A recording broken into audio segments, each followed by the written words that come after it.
Oh, yeah, you know what time it is, baby. It's time for the black shirt, among other things. Yes, if you did not pick a color, but you guessed a solid black, then this week you are the winner. I am very, very excited to be here today, you guys. This is quite a show for you that I've got here. We are originally going to be talking about galactic DNA evolution. We still will, but there has been a new crop circle that changed our show and added many, many more slides. This is a very exciting new thing that has happened. But first, let's just read a couple of your comments. Pink shirt, here we go. Nice to be here. I knew it. Let's hear some juicy tidbits. I was wrong, no blue, ha ha ha. Yeah, I was correct about royal. Orange shirt. The white cat says hi too. Hi, Dave, you are amazing. Black is my color. Cowboy shirt. Yes, I guess you could call it that. David, you're famous, says Kate Arate. Well, that's been going on for a long time. Wow, you're looking great, David. Gary Hyder Music. The black shirt is hot. Berdine Donnelly says, I'm actually seeing you live. Michael Frick again says, ha ha ha, get your booster. He's looking for some fun with you guys, I guess, on that. Golden Threads, Cutting the Grass, and David at the same time. This is loving life to the max. The audio has gone, but everybody else is hearing it. Somebody says they don't have audio, so we do have audio. Everything looks good. Anyway, black shirt, looking forward to this today. Hello from the Netherlands, sending love to everyone. Hello from Mexico City, says Pavel Vasquez. I'll shift happily now. Hi, David, you're looking well. I'm texting from Ireland, says Axonar Phoenix. Audio is fine. Love to see you again. Peace and Ascension. Sunday with David, looking forward to it, says Shelley Watt. Perfect audio, says Gilbert Arcond. Much love from Finland, says Anne from Finland. Let's enjoy some church Sunday with David.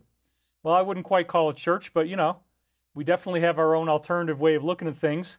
This is a very exciting day, you guys. I'm really blown away by what's happened with this new crop circle, and we're going to talk about that in just a minute. I'm looking for clarity, says Tracy R. We've already got 1,700 people watching live right at the beginning. Alexis Anderson, I'm joining at 144. How about that? Oh, wow. We just had Richard Whitney, who's a frequent donor, give $200. He's maxed out. That's amazing. Peace and blessings, he says. Michael Larson, $20 right there. We're already at 2,010 viewers. This is the fastest that you guys have ever showed up right at the beginning. Appreciate you, David. Please shake your booty, says Jonathan Jones. Well, I can't really shake my booty in the chair, but I will shake my brain booty by giving you guys master downloads. And, of course, in order to not disappoint anyone, I accented this black outfit with white Trump slippers. Just so you know you're not left out, and that I wanted to make sure that I've got the armor of Trump. Oh, my gosh, we got more donations coming in. Mr. Danke donated $9.99. Thank you very much. Carol Sather says hello from Wisconsin. Tom Cornett says, wow, what an amazing chat. We have everyone from all over the world. WWG, WGA. Hope we see Trama. Yeah, Trama is going to show up at some point, but I got to make sure that I get through this slide. So, you know, being funny actually takes time. You have to actually budget a schedule of how much time you have to laugh and be joking around. But, you know, with this particular thing, the new crop circle has changed the show and added many slides. So I don't really have a lot of time. The one that has just popped up that has got me so excited, folks, is the Lionsgate crop formation on the Lionsgate date, 8/8/24. So before I show it to you, let me just add some context here. My ex-wife, Elizabeth, would often do a show on August the 8th because 8/8, as you're going to see a little later, is a commonly held astrological date, and it's called Lionsgate, because it's the gateway, I believe, into the sign of Leo, if I'm not incorrect. I think that's what it's actually talking about. So it's like the first day of the sign of Leo, the lion. And of course, her name before we had gotten married was Beth Leone, and Leone means lion in Italian. So it was obviously something that was baked into her name, and she loved to talk about that. And so this is another way in which both Elizabeth and I have been endorsed. She just did a live stream recently. I've been helping her figure out how to get that to work. She had some technical problems on her show. But, you know, I showed her about the HDMI to SDI converter that you got to have. That way Your slides are a whole dedicated button just like that. All I have to do is hit the button, and I got my slides. 888 Lionsgate, that's right. Charles Denuzio donated $20. We got Christy C. donated $20. She says hi from Oklahoma. Celebrating, both of them celebrating at the same time, their first super chat, and they both donated $20. That's a synchronicity right there. Scott Opper says Trump is a true patriot. Wow, incredible new crop circle, 888 Lionsgate portal. Yeah, before we go on, let me show it to you because it is pretty cool. This is what it looks like. And it is pregnant with symbolism, okay? It's got tons and tons of interesting stuff. We had Uplink Void donated £1. So thank you very much for that. So we're going to unpack this, but as you can see just from the outset, it's got similarities to some of the other DNA formations we've already been talking about. It looks like a series of fingers of God or hands of God pushing a button. And there's two interpretations for this. There's the hand of God that would be like the cosmic beings. And then, of course, there's books called Cosmic Trigger that have to do with humanity's ascension. I forget exactly. And they also talk about the Cabal. But so if you look at this again, it looks like there's a series of hands. And you can see the thumb. You can see it's got this, actually it would have to be like this. So there, you can see the finger is pushing on a button, okay? And that's one of the common memes that we see from, I believe, The Simpsons, where he's at his nuclear power plant and he's going to push one button or the other button. And he always pushes, Homer Simpson always pushes the wrong button, right? And he goes, "Wah!" And he's just like nuked the planet or something. That's one of the funny things they used to play around with. Wow. Cindy J donated $100. That's why it's red. See it right there. She says, love the black shirt, but the tux shirt and bow tie is so classy. Thank you so much for sharing your wisdom all these years, love and light. Well, honestly, the reason I didn't use the tux shirt anymore, in part, oh, and people are saying hit the like button. Yes, we've crossed 500,000 subscribers, which is awesome. As you can see over here, where is it? I've already got my YouTube silver medal, which is basically the same thing as getting a gold record in the music industry. They did have a gold arrow that you could get, but you had to get so many viewers. Hardly anybody ever achieved that. But 500,000 to me feels like a gold record. So I may actually buy an imitation gold record. Maybe I can find imitation Led Zeppelin gold record or something, put it up here, because Zeppelin was my favorite band in high school. And now it turns out they're the most high-selling band of all time. I used to wear T-shirts that had the Zeppelin logo on them. But man, nothing prepared me for this, you guys. This is so rich with symbolism because, again, you have this hand of God pushing on a button, and there are Cabal elements to this. They're trying to push the button to get our planet destroyed, but at the same time they're doing this, they're actually walking into a trap.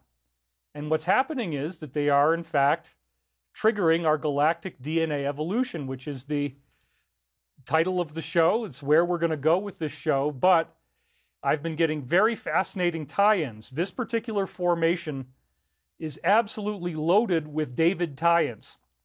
And I'm going to walk you through all this step by step because it's really, really amazing, all the things that they did. First of all, this formation appeared on August 8th, which is called Lionsgate, and it appeared on Etchelhampton Hill, which the hill itself is called Lionsgate. And then we'll see that there was a guy named JP who actually predicted that the crop circle makers might create a Lionsgate image for 8.8 at Lionsgate. He was totally right. So apparently they listened to him. So I'm not the only one they've done this for. JP has said some really amazing things in the past about Archangel Michael and about where our whole ascension process is going. So again, what are these crop formations? What are we actually looking at here? Remember, this is only about waist-high grass. It's wheat.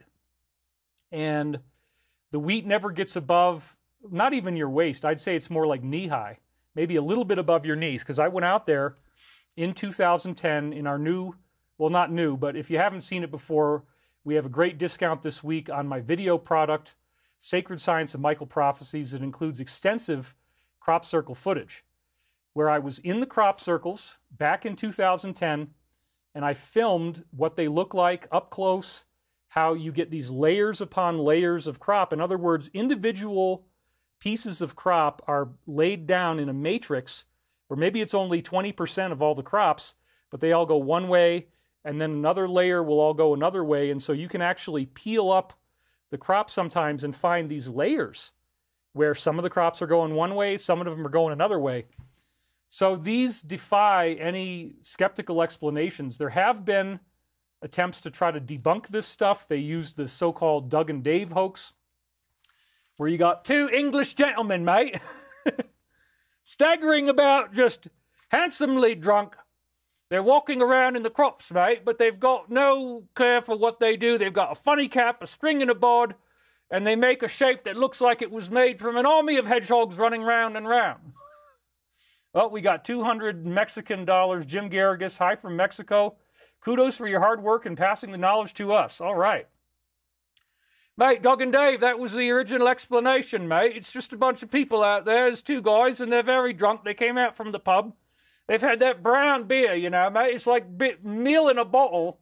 They're really, really drunk, and they just walk around and make this beautiful formation that just happens to look like this, mate. Yeah, if you want to believe that, good luck. The Doug and Dave thing was then superseded, as I talk about in Michael Prophecies, by another equally disingenuous hoax called Team Satan, where the Daily Mail actually was out there with people ready to ambush interview those who thought that this was actually a real formation, get them to say things embarrassing where they sound naive, because sure enough, these guys that happen to call themselves Team Satan, imagine the irony in that, they were the ones who actually drew the shape. Golden Threads, oh yeah. He says, I was right there with you in the crop circle, brother. I still have that as my profile pic 14 years later. They were handsomely drunk, says Moon Bunny. So yeah, that's not really what it is. K. Adams 6868, big fan, David. When's your next expo? I haven't actually booked one yet. Conferences take a lot of time and energy. And with what happened to Trump recently, it looks like anybody who's supporting him could be marked the same way. So it's not exactly a confidence builder to want to go out in front of an audience right now. David Spitznaz just donated $50, his first super chat. And he's got a little guy that says super effective. He's doing karate kicks and peace signs and all kinds of stuff. Thank you, David, for all you do. We love you here in Michigan, says Kim Barnes. So I can't really read that one, but there's great stuff going on here. We got another one. He says it sort of looks like bottle cap openers. You're absolutely right on that. He donated $20. His name is D. He says it looks like bottle cap openers. Tarotina just donated and said, you're glowing today, David. She donated 5,000 Argentinian, which is $4. But so anybody who's a troll and thinks I'm getting $5,000, that's not what it is. But we love Tarotina very much. She's always here. Thank you so much. Sort of looks like bottle cap openers. Thank you for opening up the interpretation of this crop circle. Yes, he's absolutely right. And I'm going to show you that slide. It does look like 6 bottle cap openers. And I'll even show you the picture of that, a comparison shot. And I believe that also this is like the idea of opening up a can of worms. That one of the other interpretations that was frequently used on the Crop Circle Connector website was that these are jester's hats. So if you think about the idea of the court jester, and that he's got a hat on, and that on the top of his hat there might be 3 of these projectiles that come out that have little balls on the end of them. Well, look at that. The top and the bottom would be like a jester's hat. And then they also look like the Egyptian headdress from Horus, which of course again ties back in with our lovely planetary elite friends who are trying to push the button here. And you can see it's like the hand is pushing the button. So they're opening up a can of worms, because when they try to destroy the planet, when they try to destroy 45 and others, they are actually creating more problems for themselves. They authorize the cosmic trigger to be pushed. So jester's hats would be another really strong interpretation of this. Roger Zubarik, a very loyal friend, says, David, thank you. Donated $20. Thank you very much, Robert. Where's the smoke alarm-shaped crop circle from when you called the fire department instead of Googling how to change a smoke detector? I don't know. Well, not all of them get marked on crop circles, but you got to remember, the season is only from May through August. A lot of times it stops on August 11th, which is today. And August 11th was a very important date in the Michael Prophecies. Those are the books I wrote from 2022 and 23. You notice I was hardly ever on video here. I was very involved in following up on these works that I had remote viewed in the 1990s from 96 to 2000. I brought in words using remote viewing protocols. So supposedly, if you do it right, you get a 99% accuracy rate. That's what remote viewers are trained for. And I had been writing my dreams down since I got sober in October 1992. And so I'd been doing it every day for almost 4 years, basically 4 years when the contact started in November 1996. And so those words ended up being prophetic of what's going on right now in amazing ways. Somebody says it almost reminds me of the art from The Nightmare Before Christmas, says Dean Pratt. Zoran's mom, $50 right there. Keep up the good work. Marcus Seaton, $5.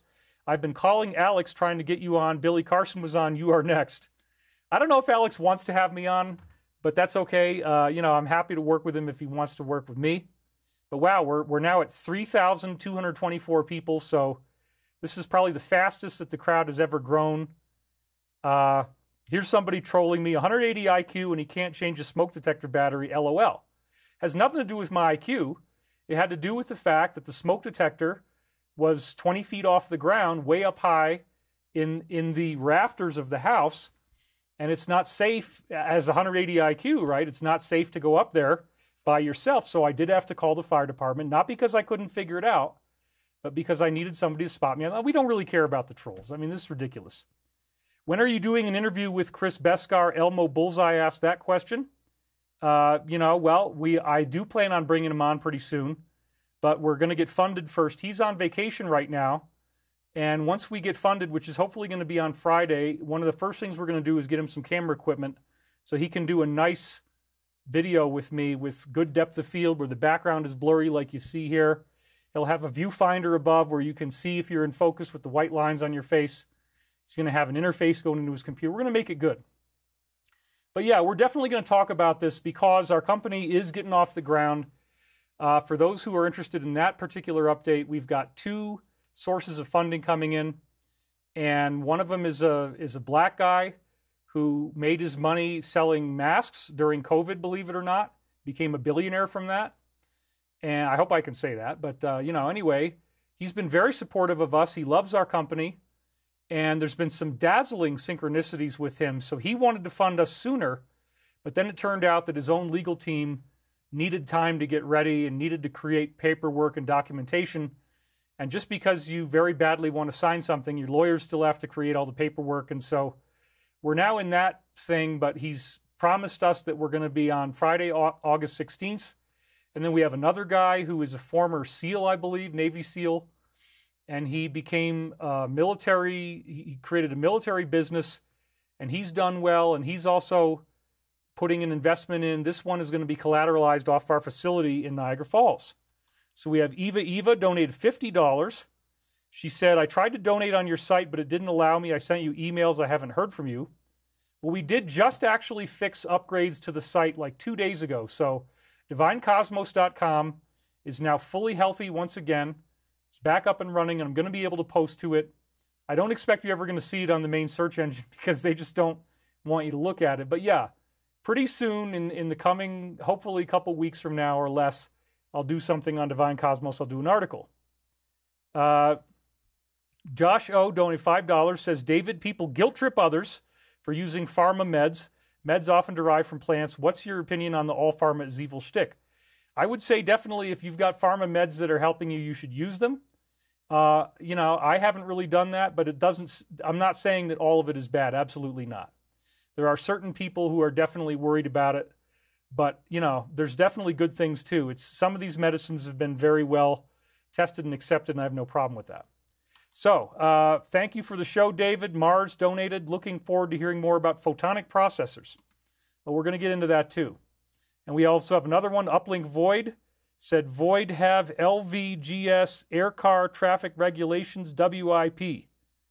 Well, we do already know how we're going to be using these hover cars. They've already the government has already created flight corridors for drone flights.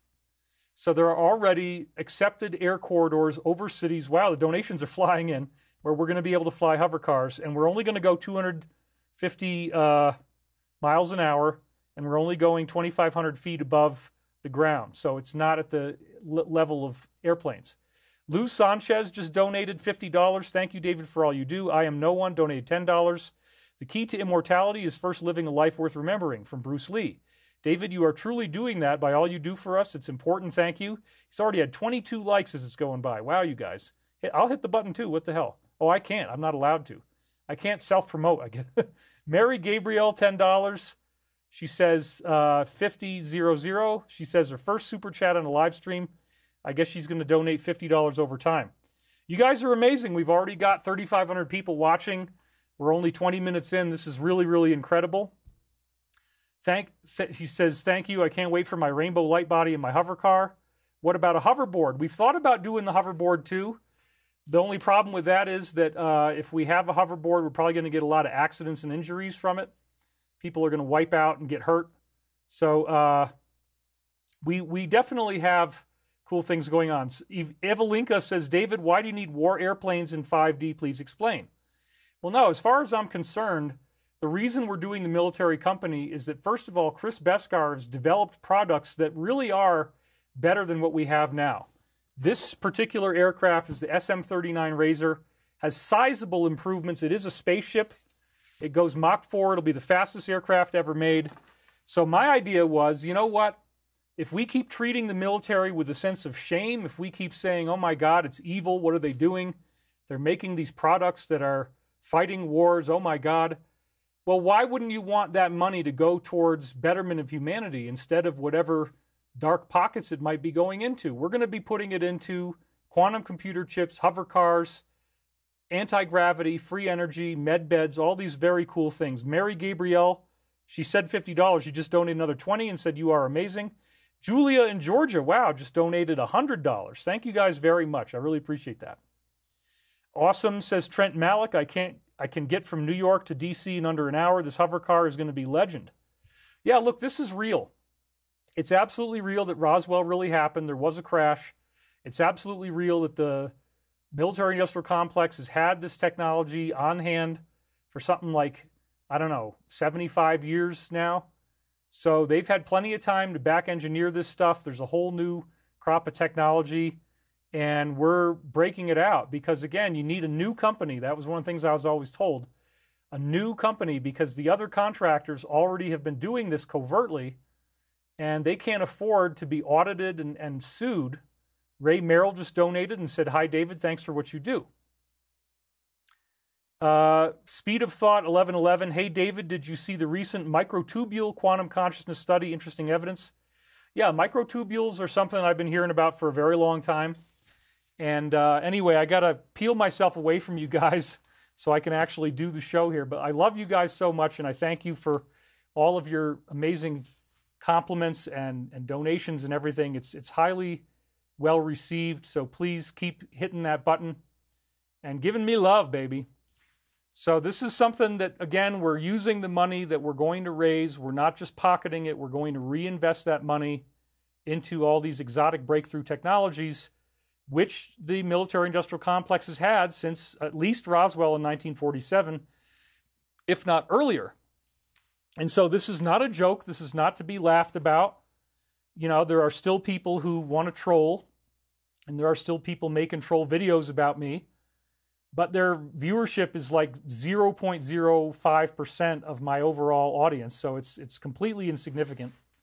Back in the day I was doing Gaia and I had Cosmic Disclosure, the Dark Alliance was actually a lot of people, and some of them were getting 20 or 30,000 views at a time. That day is gone. There is no Dark Alliance anymore. There's just a couple people left, like stragglers, who are still doing it. And again, you know, there are crimes that are being committed, and we are going to be filing lawsuits. But I'm not interested in talking about that anymore. We've beaten that to death. It just takes time. You got to get the money. You got to get the lawyers. You got to put everything together. So they're continuing to attack like crazy.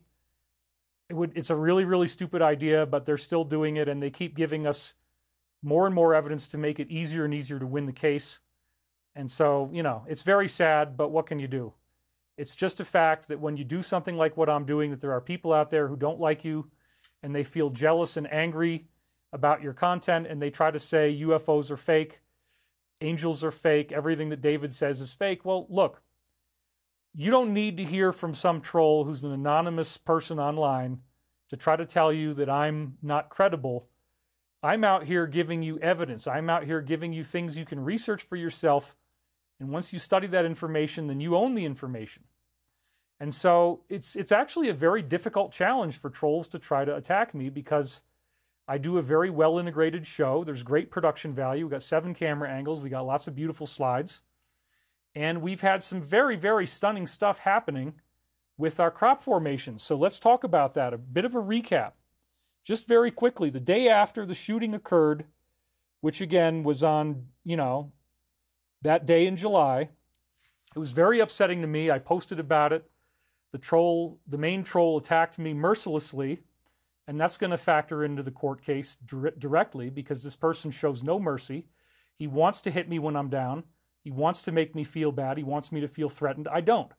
But we are going to fight back, and he's just ruining himself by how much he continues to do this. It's really incredible, actually.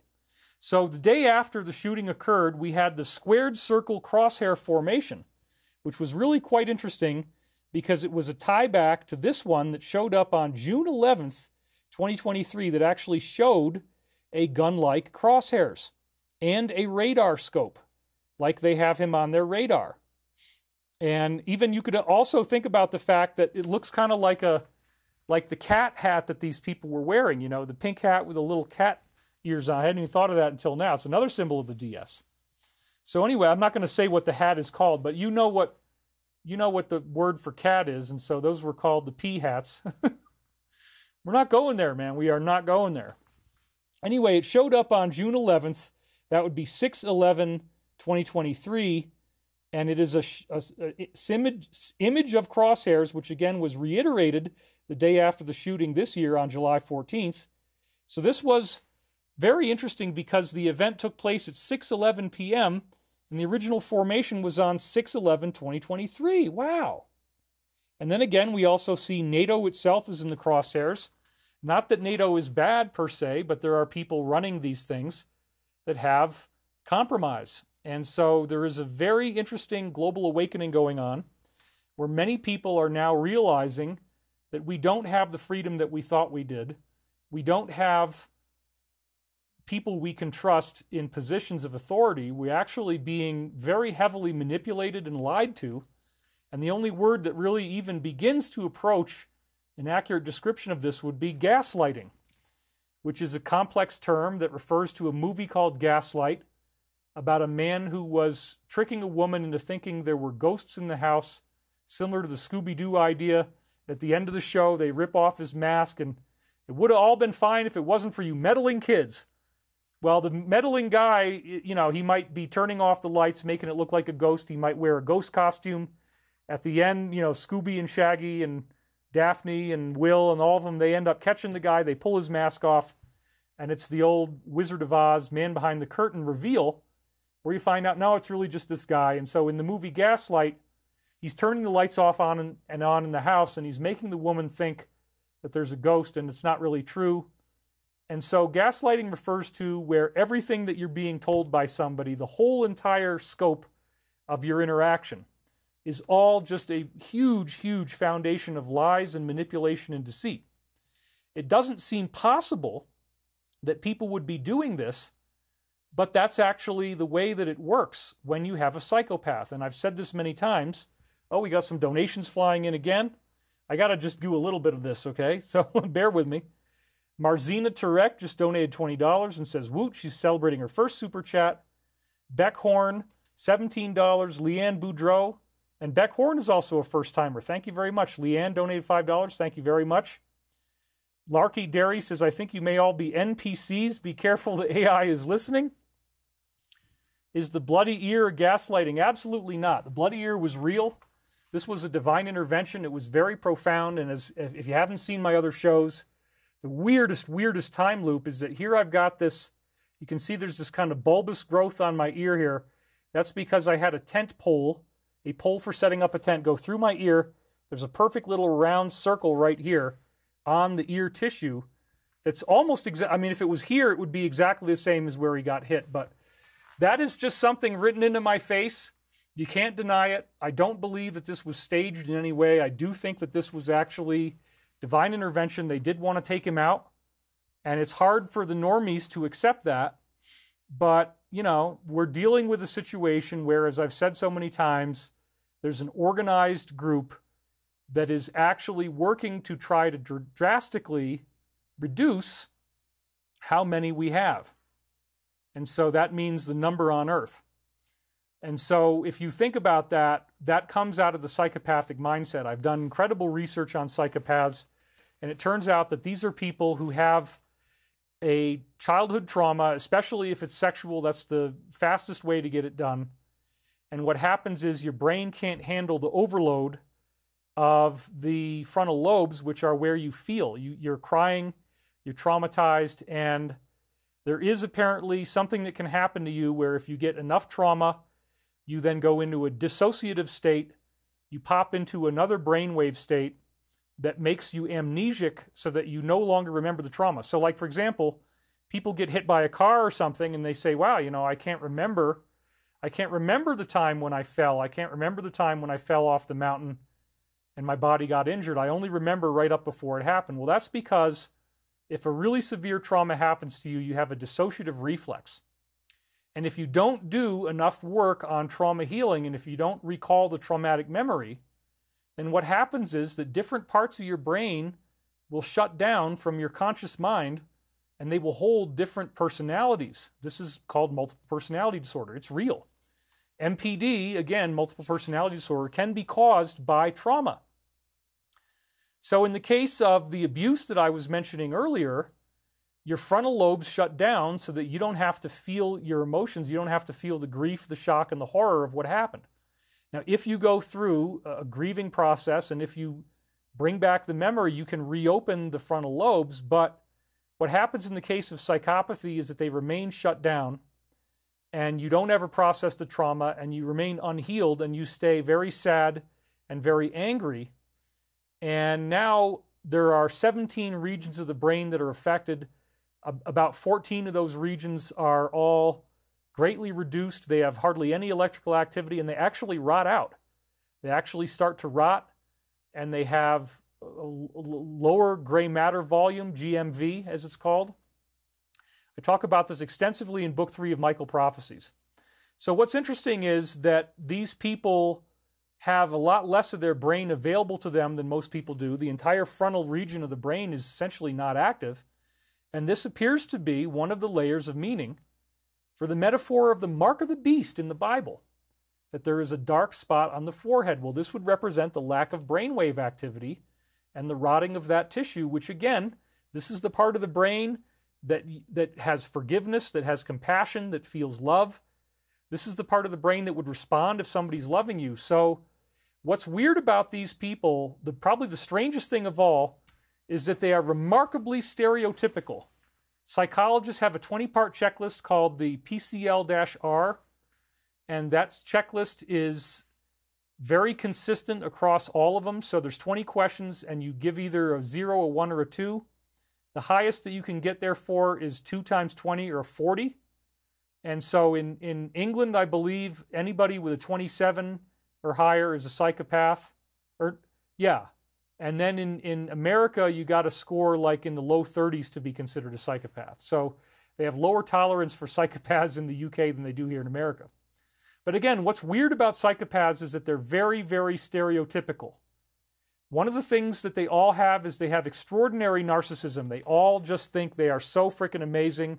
They're so glorious. It's all about them. The very first thing on the list is the word glib, which is kind of a misleading word. I wish they'd picked a different word, but glib is a word that most people don't know, but it means somebody who just talks and talks and talks and talks. I call it the LRM, or the long rambling monologue. You cannot get a word in edgewise. They're narcissistic, so they're also called narcissistic personality disorder. That's another name for this. Sociopath would be another name for this. You can actually look at their brain on an MRI, and there's remarkably less activity in the frontal lobes. And there's 17 regions of the brain that are affected that are drastically off from most people. So another thing that's interesting about them is that they have DID. They all pretty much get dissociative identity disorder because, again, there's another compartment of their brain that's been walled off because of trauma. And so they have actually two basic personalities. They have their normal waking self, and then they have the trauma self, which I also call the rage child. So one of the problems with people who have this disorder is that the rage child and the waking self do not really remember what the other one had going on in their mind. They have two different sets of memories. And when people have extreme problems, there's a spectrum of psychopathy. So when they're far down the spectrum towards the extreme side, they are amnesic between the trauma self and the waking self.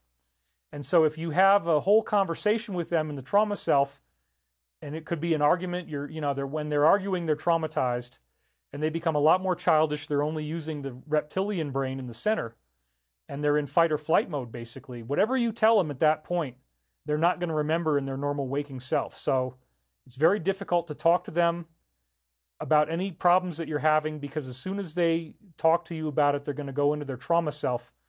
And you'll also notice one of the most commonly shared things is that they are very forgetful. They get traumatized when they're trying to learn, for example, equipment, like how to use the internet. So a lot of baby boomers with psychopathy have never been able to get on the internet because they get traumatized when they're trying to learn that information. And then they're trying to learn in the rage child persona. And then when they go back to their normal waking persona, they don't remember what the rage child was learning. So this will really help you if you're dealing with somebody like this to understand, why is it that they're always losing their keys? Why are they always losing their wallet? Why are they always losing their effing cell phone? They cannot find it before you can even leave the house. Oh, I lost my keys. Oh, I lost my phone. Oh, I lost my wallet. Da, da, da. This is a very, very common thing with people who have this disorder. And again, you can heal from it, but you have to be willing to relive the original trauma, and that's how you can reopen these parts of the brain that are shut down. But most people never do that. They remain angry, they remain sad, and they know that they're different than other people, so they manipulate other people.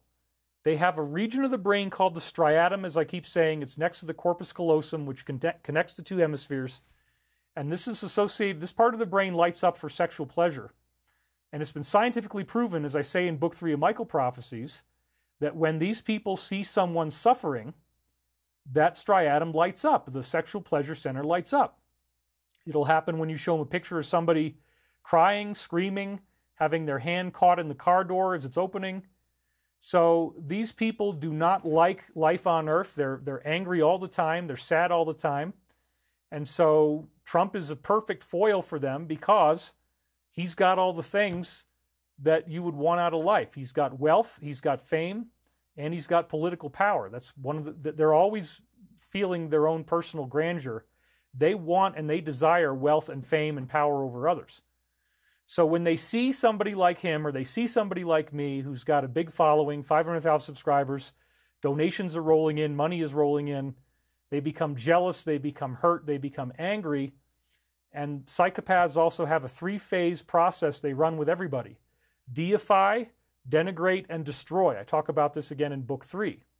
Now, what am I saying when I say those things? What I'm saying is that the first phase is that they look up to you, they put you on a pedestal, they treat you like you're a god.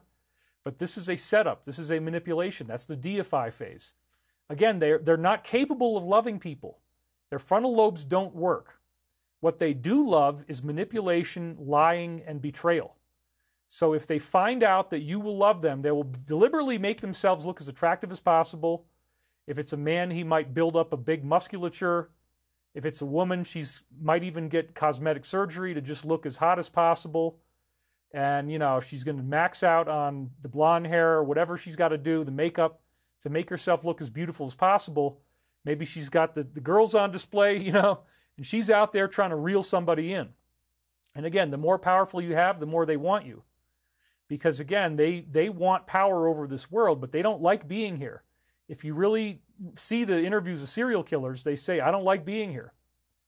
And so another interesting thing about these people is that they are very easily telepathically manipulated by negative entities, and they do not realize this. They will swear that the decisions that they make are their own decisions. But if you have this condition and you haven't done the healing work of trauma recall and forgiveness and acceptance of what happened to you and crying it out, a lot of times these people will say, I fear that if I start crying about what happened to me, that I'll never stop. Some of them do cry, some of them never will cry. Some of them only stay angry. So one of the most common things that happens is they're always pissed off, they're always angry, but when they first get in a relationship with you, they'll lure you in by putting you on a pedestal. That's the deify phase. The next phase is denigrate. As soon as they feel like you've become emotionally attached, that you keep telling them that you love them, when they say I love you, it doesn't mean anything. It's just control. So then when you get into that phase with them, they will denigrate you. What does this mean? That means that they're always finding fault. They're always starting fights. They're blaming everything that goes wrong in their life on you. They're always angry. They're always pissed off, and it's always your fault. So they're always wanting you to apologize to them. You're always having to say that you're sorry because, again, they have these core traumas that they've never healed and never will heal unless they really do the work. And they want to be apologized to. They want to be worshiped and adored. And they will lie to you and deceive you. The third phase is destroy. Destroy is what they like the most. That is actually the equivalent of a human sacrifice. They will burn you to the ground. They will destroy your life. And when you're in the denigrate phase, they always put you in the position of loser. You're always a loser. They're trying to play off of your guilt. They're trying to play off of your shame. They're trying to play off of your unhealed trauma and tell you you're not thin enough, you're not young looking enough, you're not attractive enough, you're not smart enough, you're not successful enough, you're not working hard enough, you're not doing enough for me, you're not doing enough for our pets, you're not doing enough for our children if you have a family. This is all standard stuff. They will constantly attack you. They will constantly tell you you're just not good enough, you're not what I want, I'm angry about it, and this is projection.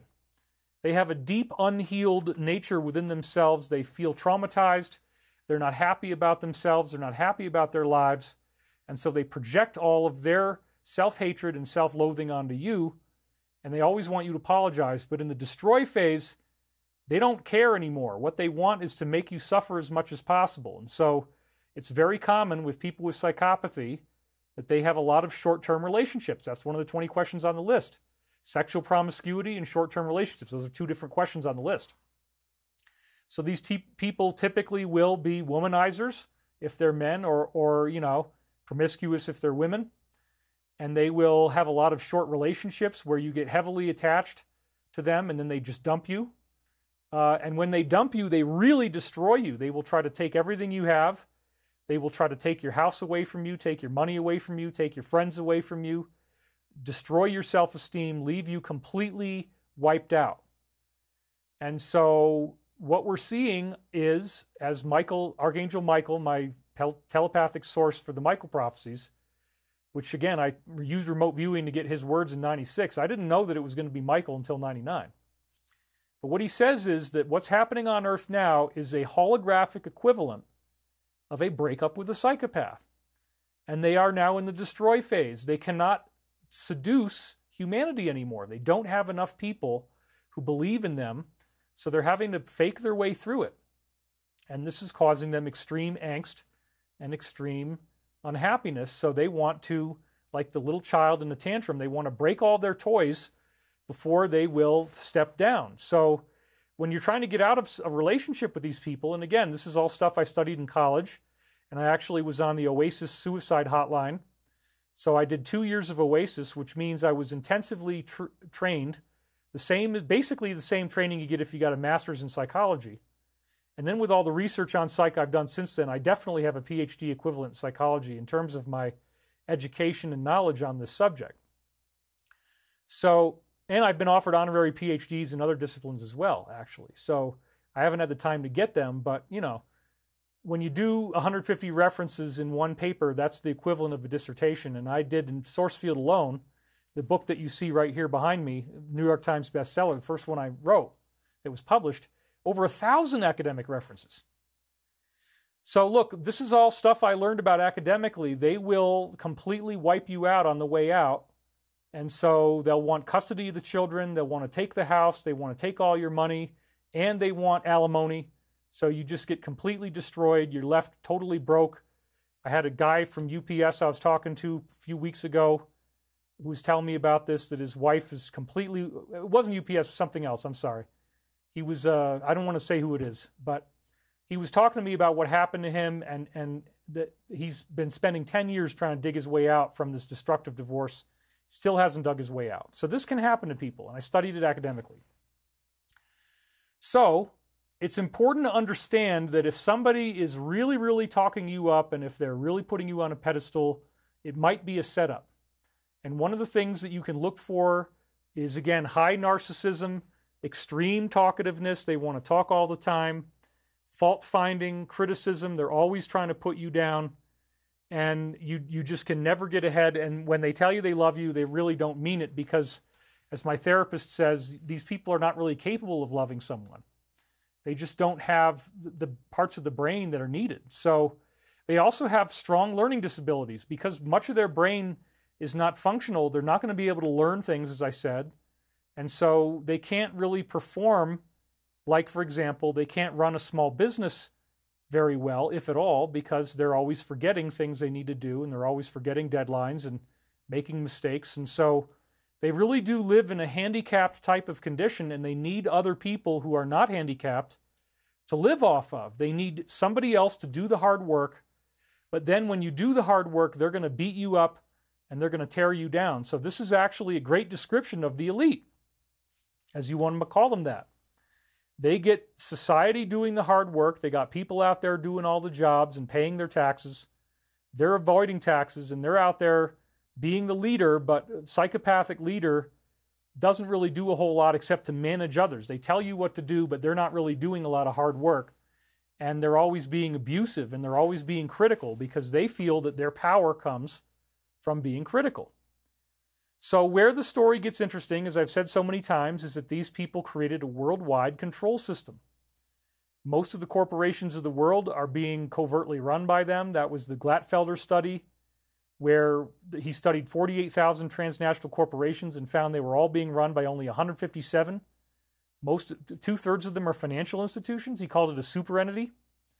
And so if only 157 companies are actually making, as he proved, 80% of all the wealth there is to be made in the world, 80% of all the wealth to be made is being made by just a small group of 157 companies. What the hell is that?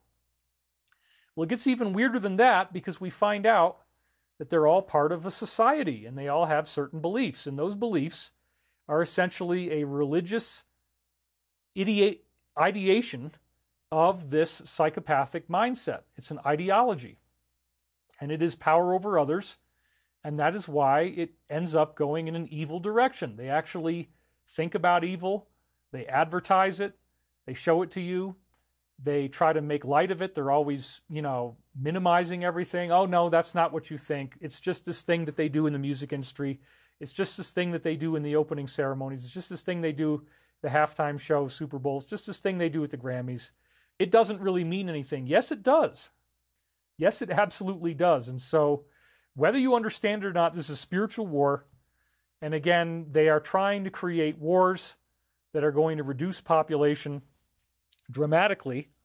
And so we also saw at the beginning of this year's season that there was this UFO that also had a crucifix. So when you start talking about this kind of stuff to people who haven't been awakened to it, if you start to convince them that, hey, maybe there really is a global negative group of people that have psychopathy, and birds of a feather flock together, they all say, you know what? F humanity, F these people, let's get rid of them. We don't like it. We don't like people who are out there thinking that the world is a fun place to live. It's not. We're angry. We're pissed off. We're traumatized. The world sucks. There is no God. Anybody who believes in God is a jerk, and they deserve to be tortured. I mean, this is really where their mind goes. So there's this very, very strong hatred of the Abrahamic religions, which would be Islam, Judaism, and Christianity. We saw in World War II, of course, Germany was very against Jews, but it's basically Abrahamic religions in general. If you believe in God, they hate you because they think that that God is a manipulator, a liar, and a traitor, and that all of the things that you're supposed to do, they're not going to get anything out of being loving. They're not going to get frontal lobe activity. They're not going to feel good if somebody loves them and hugs them. They only feel good by getting power over others and dominance and doing this deify, denigrate, and destroy phase. And so that's what the elites do as well. They pick a particular group, like the LGBT or the black community. They deify you, but then they denigrate you, and then they destroy you. And they do this for everybody. There's nobody who they're loyal to, not even in their own group. They'll betray the members of their own group. They say betrayal is the first rule of the order.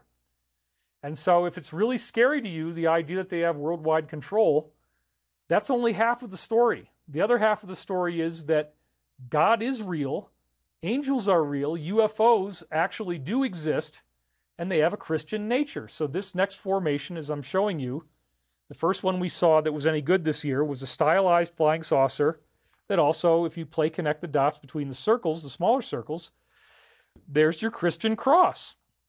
So this was a really incredible thing that happened with the crosshairs because, again, it's a beautiful formation. It shows up overnight. There's no footprints. There's no LED lights. There's no sign of anybody doing this. And this tied in with so many things I've talked about over the years. And it was the day after the shooting, which really got me excited because they had the crosshairs. It ties in with 6/11/2023, 6:11 p.m. And there's your bullet next to the crosshairs. Now, as I've been saying, the bullet also looks like a photon. And so beginning in 1996, I began reading a series of books called The Law of One. And it was purported to be from an extraterrestrial consciousness. And it was amazing because it had so many tie-ins with things I'd been researching all of my life. The Law of One just was completely game-changing, life-changing thing for me. And it sketched out a very comprehensive philosophy of an intelligent cosmos where we have one infinite creator, we have a cosmic consciousness that is actually an identity. There is an identity, and that's all the universe is. The universe is made of consciousness, and then that consciousness created 7 dimensions that they call densities, densities of energy, and those 7 dimensions then have individual stars that are created, which then bud out more stars and create galaxies. Galaxies in the Law of One system are considered intelligent super beings, and they create millions and millions of stars, if not billions. And then those stars create planets that bud out from the star, and the planets have intelligent life on them. And in our galaxy, and in about 40% of all the galaxies in the whole universe, the galactic consciousness, which they call a logos, the logos created humanoid life. The human body is a galactic design. So the word logos, as I've said many times, ties in with the Bible. In the book of John, Jesus said, I am the Word, right? And the word logos actually is translated as word. So Jesus said, I am the logos. That's why the Law of One chose that particular term for the mind of our galaxy. Jesus became the embodiment of the logoic consciousness. And Pete Peterson, one of my insiders, told me about this, but places like Area 51, and there's a base in Antarctica, you have these human extraterrestrials visiting us. According to Sergeant Clifford Stone, as I said, I met him at the Disclosure Project event in 2001. Dr. Greer, Stephen Greer, brought out 39 different whistleblowers who all claimed to have been involved in Roswell type of stuff. They saw UFOs, some of them interacted with extraterrestrials in person. So that's the big secret, is that there is this covert world of underground and off-planet military bases in which you have American and other countries as well, soldiers, interacting with extraterrestrials. They're actually talking to them on an everyday basis. These people are telepathic. These human ETs are telepathic. You get this blissful high when you're around them, and they're very actually friendly people. In fact, my CEO of Stavati, Chris Beskar, calls them the happy friends, because they're always smiling and happy. They're way more happy than most people would be. So it's a little freakish when you hang out with them, because it's like they're high on something. They're just always smiling and very happy. But this is something we're all going to learn about. This is something where they are coming back. They've been here in other eras of our history. We created religions off of this, but we missed some very important things. As I said in some of the previous episodes here on YouTube, they did show up in flying saucers, and therefore, if you go back through Old and New Testament scripture, there's tons of references to clouds in the sky, and they're not really clouds. That's just a name for their craft. They're also called chariots and other things. So the flying saucer is the type of craft that the positive human angelic ETs actually use to communicate with us, like we just saw with that flying saucer Christian crop circle. And these human ETs did create Christianity and the Abrahamic religions. Islam was created by Archangel Gabriel. Judaism was created by the Elohim. They all look human. They all come in these flying saucers. It's very constant. We also talked about Saint Germain coming in a flying saucer. We also talked about Valiant Thor in 1957 coming in a flying saucer. So part of the great awakening that we're having here is to realize that God did not abandon you. Yes, there's this evil, scary thing going on, but there are positive beings that are at such a high level of consciousness that all of us are like kids playing in a sandbox, and they're never going to let anything happen unless we authorize it. So authorization is a very important principle. At the same time, another important teaching that they have is that it's an illusion. You're not allowed to, they're not going to just show up in the air and say, hey, here we are, everybody, we're angels, we created your religions. They need to create what's called the path of seeking. They need to bring you through a spiritual process where you don't have enough information to really make up your mind, but you take a leap of faith and you decide to believe, you decide to have faith. Now, psychopaths are never going to have that. Psychopaths are never going to enjoy the idea of a spiritual faith. They're never going to enjoy the idea of a God. They want to be God where none existed. That's the negative philosophy.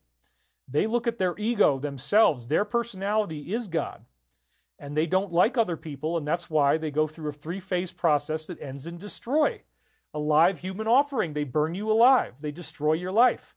And again, it's very consistent.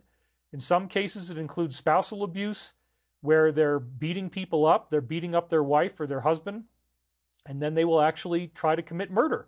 And so people who commit murders oftentimes are psychopaths, and they really do want to destroy other human lives. So then imagine that double-clicked out into a worldwide level where this is what they really lust for. They really lust for the idea of smashing down the will of humanity, being in power, being worshipped as gods. You cannot have any God before me. I am the only true divine force that exists, and I must be worshipped and adored. Well, I don't think that way at all. That's why I was happy to walk away from this whole thing for 2 years and not do any videos. And I haven't done any live events except for one in Colorado since, 2020, I think I had one. And then before that, I basically retired from doing most conferences once I started to work for Gaia in 2013. And part of the problem I had, honestly, was that people would worship me and deify me, and I don't like that. I don't really want people coming up to me and being, to treat me like I'm different than somebody else. And so I like to be treated as a normal person, and that's the secret if you ever meet a celebrity. Do not treat them like they're famous. I went backstage with hundreds of different rock bands with my dad, who was a rock and roll journalist, and the very first thing you learn is do not treat them like they're famous. Do not get excited. Do not have a big smile on your face. Don't get breathless. Don't talk their ear off. That's the other thing everybody makes a mistake on, is they talk way too fast and they talk way too much. It's not a conversation. It's this dumping of data that they try to throw at you. And so people who are famous learn to cut you off very quickly if you do that. So what you have to do is draw them out. You act like it's not a big deal that you're meeting them. You just treat them like a normal person. You don't get all excited. You don't talk. You just draw them out. You ask questions. You listen to them. Listen to what they have to say. You'll get a lot farther meeting a famous person if you do that, as opposed to, oh my God, you might cut me off in 60 seconds. I better blab all this stuff at you. That's the fastest way to make sure they don't want to talk to you. Don't act all excited. Don't get all starstruck and have that look on your face. It's never going to get you anywhere. You have to just pull it in, stop talking, ask questions, wait for an answer. Act like they're normal. It's hard. If you meet somebody you're really excited to meet, it's really, really hard to do that. But that's what I learned. And actually, if you want to have contact with higher beings, it's the same thing. You don't want to be some religious fanatic. You don't want to worship them. You don't want to treat them like, oh my God, you can. But in order to have this telepathic contact, in order to do the remote viewing protocol, one of the most important things is you have no emotional reaction to what you're saying. As the words come out of your mouth and you're in a deep trance, you're not supposed to analyze it, and you're definitely not supposed to get excited. So I would just get myself into a deep meditative state. I try to never listen to what was being said. I just speak the words. and they became dazzlingly prophetic, both at that time and now especially with the Michael prophecies. So this actually matters. When you do this for these beings, when you act as a conduit for them, like I did, they will use you to the farthest extent that they can. And in my case, they've been communicating through the Michael prophecies about our present. So the Michael prophecies have a very powerful message. They acknowledge the existence of this evil group. They acknowledge that it's very frightening, but they also say, don't worry about it because we exist too. And what's really going on is that you are going through a massive evolutionary leap. When you break down the walls of denial and you realize the world that you were told to believe in is an illusion, that there is a power system that doesn't want you to believe in God, doesn't want you to believe in a higher power, doesn't want you to believe in angelic beings. They certainly do not want you to develop a sense of faith. They certainly do not want you to identify that these beings do exist, have them start communicating with you through things like synchronicities on your clock. You get repeating digits, visionary experiences that you might have either sober or with entheogens. You could have very powerful dreams that are happening, and then being exposed to material like what I'm sharing with you right now is another part of the profound awakening process. So all of these things are very important. I'm just looking at my thing and making sure that I'm on. Looks like I'm on. Yeah, I am. Okay. I always do a high resolution recording. So I've got these, I have a hyperdeck here, and I take a high resolution print of each show that I do so that the YouTube resolution is one level, but then I've got a new level. Because in the future, I think these shows are going to be seen by a lot more people. I'm going to be proven right. I already am anticipating that. And these beings really do exist. There's a few people here and there. They hardly get but 0.5% of my audience, maybe if they're lucky, watching their shows. But most of you are understanding what's going on. But this is going to become global. The main message of the Michael prophecies that I got in with this 99% accurate remote viewing protocol is that our planet is going through an ascension process. So all of the stuff that these higher angelic beings did to create Christianity, Islam, Buddhism, Judaism, Native American, Celtic, everything, they all were leading up to this moment in time that we're in now. This is the massive ascension experience where we realize the world was an illusion, that there are hidden negative beings and there are hidden positive beings, and the spiritual growth process requires you to have a leap of faith to learn about this stuff without having absolute proof. So the psychopath demands proof. Well, guess what? The Law of One says right in there, we offer truth without proof. The final stage is for you to have the leap of faith, to tie these pieces together in your own mind and heart, and to realize, oh my God, it's true. There is a higher power. I'm not alone. We are being protected. And everything that's happening on Earth right now, as scary as it is part of a structured awakening, a structured ascension process that we are being led through.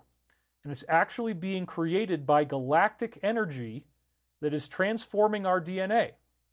So these crop formations, in addition to giving this message, as I was just showing you about the crosshairs and the bullet the day after the shooting took place, which again, ultimately shows that they are in control. The higher beings are not going to let us be destroyed, and so therefore, 45 has a job to do, and they're not going to let him be destroyed. There was another attempt on him just the other day. That's part of what this new formation is about. So all of this scary stuff is intended to get you seeking, it's intended to make you more loving. It's intended to make you more spiritual. It's intended to get you on this path of enlightenment. And as you follow that path of enlightenment, then you're going to have an ascension experience. If you think about it, Jesus' teaching said that there was going to be a time where you will be born again. And that's been wildly misused by religion. But there's also this talk about the bride and the bridegroom and all these other prophecies around the world, 35 ancient prophecies, as it was in Graham Hancock's book, the two historians, Santayana and Van de Schend, as I've been saying. These historians analyzed 35 different ancient spiritual teachings, and they all predict that we're going to have some light body activation. And that was actually in James Redfield's classic book, The Celestine Prophecy. It got wildly famous. At the end of the book, people turn into beings of light. So this is a very common thing that you see in these 35 different ancient traditions. It's not just the Christian rapture.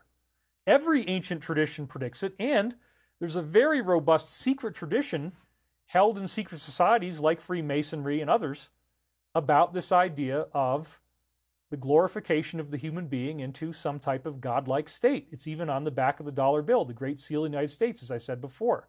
Novus Ordo Seclorum is an Italian phrase. It's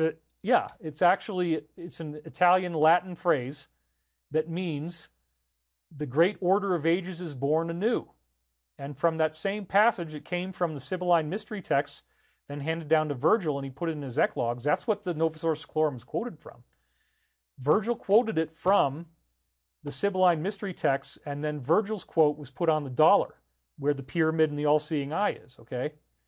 That original symbol was supposed to be about the pyramid going from six-sided to five-sided. I've said before, the all-seeing eye is the awakened pineal gland. You're no longer psychopathic. Your frontal lobes reawaken, and you have these ascended abilities, which works, a lot of it works through the pineal gland. But again, the original Sibylline prophetic texts were given through this woman who lived in the volcanic caves of Mount Vesuvius. She wrote 3 books that became considered the most valuable treasure in all of Rome. And they predicted the future of Rome, and they predicted it right through our present. And so Novus Ordo Seclorum, Magnus ab integro seclorum nascitur ordo, was the original Latin. What does that mean? It means that it says right in the text, the boy will soon be born in whom the iron age shall come to an end, and the golden one shall arise again in the whole earth. Both the lofty virgin and Saturnian kingdoms, which represents human ETs, from Virgo and Saturn, the virgin and Saturnian kingdoms now return. The iron age shall come to an end, and the golden one shall arise again in the whole earth. It's freaking mind-blowing. That's on the dollar? Yes, I've talked about this before. Charles A.L. Totten, Civil War hero, wrote a letter to Charles Folger, the Secretary of the Treasury. They put it on the congressional record, and that's what he said it meant. And he leaked that from the inside world of the mystery schools. So there's a whole lot of interesting stuff here, because the people that founded America, the Founding Fathers, secretly called themselves the Perfectibilists. They inherited this prophecy, and they expected that the teachings of freedom that they imbued into the Constitution would actually lead to this awakening and ascension in humanity. It's pretty amazing. And now in modern times, we have the Edgar Cayce readings that are very amazing. I look like him. I have the same astrology. It appears to be an example of reincarnation. That's something Christianity covered up from the time of the original founding. The Council of Nicaea, 325 AD, was when you have the Emperor Constantine, who then declares himself as God, basically. He can throw out the parts of the Bible he doesn't like. Arius, this one scholar at the Council of Nicaea, came up with these texts that showed that God the Father and God the Son were realms of being populated with multiple human ETs. And he said, well, I don't like that stuff. Let's get rid of all that, get it out of the Bible. So a lot of the Archangel Michael content was removed. This was called the Arian heresy, and they also threw out any references to reincarnation because they wanted to be in control. The government is in control. You have to pay tithes to the church, which is the government. There was no separation of church and state, so that you are going to go to hell if you don't pay your taxes and obey the government. And hell is an eternal hellfire of burning. So that's not really how it works, obviously. I don't really adhere to traditional religion because these are very elaborate schools of thought that were created from documents hundreds and hundreds of years after the original beings that created them had left. These beings left on purpose so that we have to have a candle in the darkness and figure it out for ourselves. But now, as we are awakening to the idea of a global negative force, we're also at the same time awakening to the reality that UFOs exist and that this is actually the foundation of our religions and our spiritual teachings. And as we have this awakening, as we realize the negative and the positive exist, we're also going through the end of the 25,000-year cycle. There are cosmic physics that involve this galactic DNA expansion that I was telling you about before.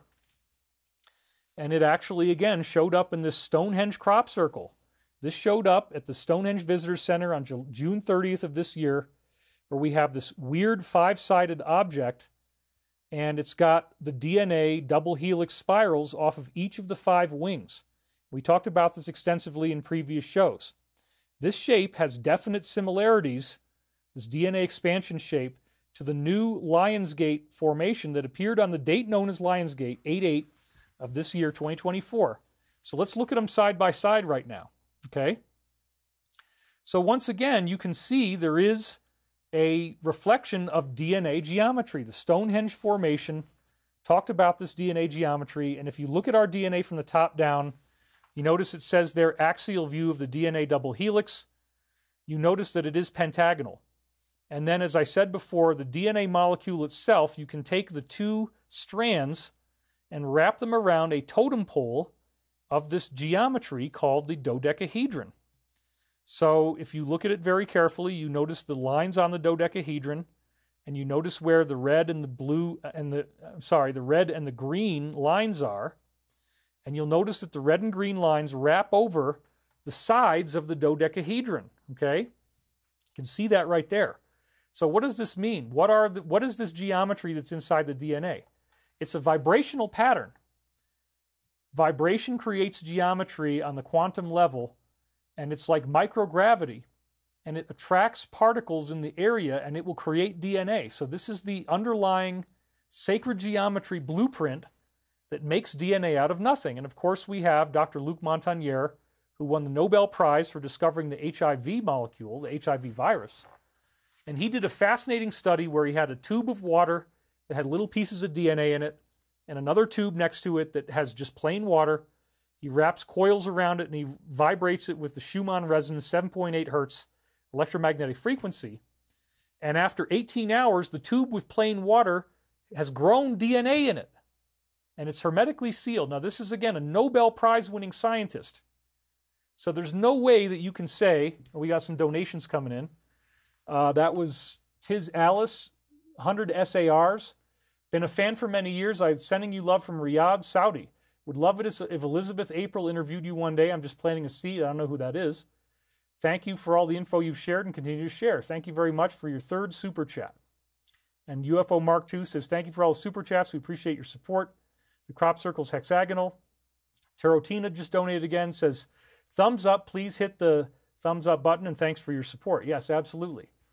So again, when we're looking at this weird galactic DNA thing that's going on here, Scott Opper just donated as well. The geometry is vibration, and I'll show you how that works in just a minute here, where there was a guy who had a drop of water and he vibrates it with little sand particles in it. At first, it just looks like muddy water. And geometry, just like this shape that you see with DNA, appeared when you vibrate the water with little particles in it with sound frequency. So it says, in the beginning there was the Word, and the Word was God, and the Word was with God. That means logos. And it's similar to the Hindu concept of the Aum, that there's this primordial sound that created the universe. That's the vibration that creates the geometry, that creates life, that creates your DNA. This dodecahedral chain that you see here is the Word of God. It is the sound, the original primordial sound of God, the Word of God, created this vibrational template that creates life, that creates DNA. And to me, this is sacred science. It's very exciting. And again, these crop formations led me to realize that I must be looking for a geometric solution to quantum physics, astrophysics, and biology. And sure enough, we find it. That's what today's show is about. So this was a precise callback to a very exciting formation that showed up in 2002 that shows galactic DNA. So here on the top, we see the recent Stonehenge one. And then here on the bottom, we see the 2002 formation that actually appeared on July 4th, America's birthday. And this is my favorite crop circle of all time. I'd already talked about this because it's really one of the best ones. You have what looks like the galaxy in the middle. You see the circle, and then it's surrounded by these crescents. And that looks like a typical spiral galaxy. And then you have 6 of these DNA molecules coming off of it, and they do have the double helix shape. They both of the formations, the one that we got early this year and the one in 2002, have stylized DNA spirals and sacred geometry. There's a pentagonal geometry in the one on the left. There's a hexagonal geometry in the one from July 4th on the right. And again, this shape indicates the one on the right. It came out on July 4th, And what is going to be born? The Independence Day, right? That's America's birthday. It's also about the birth of you as an ascended being, as a light body. It's literally a prophecy telling you that your DNA is going to be transformed. So it's very exciting. And I'm going to show you again, just really quickly, these DNA slides from my course that's available now at deep discount. We're giving you $156 off on it. Sacred Science of Microprophecies. Please buy the course and help support me. They have given us many crop formations indicating that we're going through some type of genetic evolution. This one was back in 1991 at Froxfield. Looks like chromosomes dividing. The idea being maybe our chromosomes are being changed into something else. Then in 1996 and 99, we had, well, first of all, 96, we had a very obvious double helix, as you can see on the top, in Eastfield. Allington Down had it with the tetrahedral geometry, like a little pyramid, three-sided pyramid. You can see double helixes coming off on all three sides of that triangle. And then when you go to East Kennet on July 21st, 99, it blossoms into what looks like triple-strand DNA, implying, again, that our DNA is being changed by these cosmic forces. And you have to look at it through a long history of context of religious teachings, the law of one, all these things about how sacred geometry of dodecahedrons are actually creating the DNA molecule. The DNA molecule is a sacred thing. That's why, again, Dr. Luc Montagnier, Nobel laureate, was able to make DNA appear in plain water. That means life is all over the universe. There is one infinite consciousness that made everything here, and it made life out of this non-living material, as we would think of non-living. I showed you this DNA shape again. It's a weird, kind of a pixelated double helix. You can actually see the ladders on the DNA, and it's twisting in a toroidal fashion. Then you have this one again from 2002, and the middle of the DNA is highlighted. That shows up again in the formation we just got, the Yod symbol, which is a Hebrew symbol indicating divine energy manifesting. It often shows up as lightning. So you notice you got these little elbow pastas here, the little shell pasta in the air. There's these yellow little shapes that look like teardrops. And what do you have here? You have the lightning striking the tower. It's called the tower. What is the tower? The tower is what's made by materialistic, evil kings and queens. So notice that they are falling to their doom, and their crown has gotten knocked off. The tower is on fire, but because lightning struck them and they fall to their death. And then around that image is the Yod symbol. So the Yod is a very powerful symbol because it represents divine energy materializing in our reality through the help of these human ETs, specifically to do what? To overthrow these evil dictators. That's what it means. And as this happens, our DNA is evolving. So this braided rope formation also looks like DNA, and it's got the geometry in it. In this case, cubes within cubes. Here's another braided geometry, as I've said before, of DNA that looks like a braided rope. Here's another one that they erroneously called a braided rope, but it's actually DNA once again. And it shows the dodecahedron, and it shows the cube. If you connect all those little dots together, you get all the cool geometry emerging. And here's another one that shows the Yod type of symbol. It's also the leaf. The leaf and the Yod are both related. And there's a quote in Revelation, "The leaves of the tree were made for the healing of nations." So this relates to the idea that the main biblical metaphor for ascension that they use in the New Testament is harvest. And the fruit of the tree cannot be harvested until the right season, until the tree itself is ripe because the right season occurs. That means that we all ascend together because we're like the tree, and the season is now supposed to be 2012. That was the end of this 25,000-year cycle. But this is another very mysterious thing. We talked about these galactic waves of energy that move through the solar system of each given star, and it takes a certain amount of time for these waves to expand away from the center of the galaxy. And we're going to go through a little of that again today. But as they hit your star, as we talked about last week, it goes through a spontaneous quantum shift, and it gives off one type of microwave light, and then it suddenly gives off another type of microwave light, conventionally called redshift. We'll go through that a little bit again. But you got to, again, have watched the previous weeks to really understand what I'm talking about. At least last week's show, it would really help you to understand everything I'm saying if you watched last week's show. Because I showed you that there's these galactic waves of microwave energy, and they cause this massive expansion. So the tree has to be ripened because the season arrives. As these galactic waves hit our solar system, the sun is going to transform, and what it means to be human will be spiritualized. We get a spiritual activation. We get ascension. And so again, in the book of Revelation, this is referred to in the phrase, the leaves of the tree were for the healing of nations. And in that part of the book of Revelation, they talk about the New Jerusalem. So I mentioned John Mitchell's book, The Dimensions of Paradise, and that this idea is that in the part of the Bible, in Revelation, where it talks about the New Jerusalem, it all talks about there's 12 sides of something, and there's 12 gateways, and 12 this and 12 that. He makes a very compelling case that I've never actually made slides for yet, that's the 12 faces of the dodecahedron. That's the same geometry that makes the DNA molecule that I just showed you. It's the same geometry that's illustrated in that galactic DNA shape that we got earlier this year. So again, the Hebrew Yod symbol, as we were saying, represents divine energy coming into manifestation, and it also is represented by a leaf. Well, that's what we just saw in this formation, for example. This one has it. This one has the leaves in it, and you see even the leaves are different sizes, and it's all coming off of what looks like, again, a spiral galaxy. So remember, that leaf is a cross-section of DNA, and so it's talking about the ripening of your DNA. There is going to be a spiritual acceleration. And everybody on Earth, for the most part, is going to go through this. And what's so amazing is Michael Prophecy says it's going to happen next year, 2025. And I've compiled a great deal of evidence to show that that could be, including prophecies from the Great Pyramid, prophecies from Saint Germain in the 1700s. He said there would be the second coming of Christ and the return of human ETs in 2025. Alice Bailey preserved that prophecy. It's really, really amazing. I am in the storm, folks. It is pouring frickin' rain right now. Not the most fun way to do a show. I knew this was going to happen.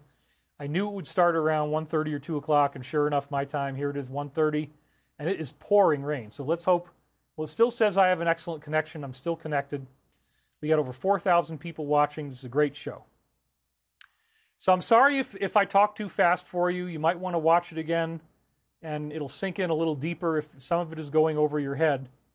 But the point is that this is a very exciting, very interconnected body of data that I've been putting together since the 1990s. I've written entire books on it, like Sourcefield, which is here behind me, up there.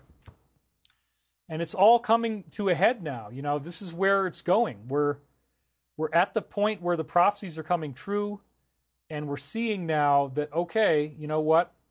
The crop circles are the work of these human ETs. They're giving us picture symbology to show what's going on. So I do have a course available where I talk a lot more about this ascension. We're offering a deep discount on it right now. If you already bought the books, I'm going to get you a code. I'm sorry, but when this new formation showed up, I scrambled to get these slides together for you this Sunday. So we will try to get that code out this coming week. I haven't had time to do that. But if this is new to you, you can get all 7 of the Michael Prophecies books in the ebook form, and you can get all 11 of my Sacred Science videos shot on a set like this with 7 camera angles. And we've knocked it down from 333 to only 177. Go to https://thedisclosure.com. And if you use the coupon code, we offer a $156 discount. The code is actualization. So again, it's not quite as fast as what I'm doing right now. It's a little bit more time to breathe. They're only an hour each. But you will really soak in this information on an even deeper level.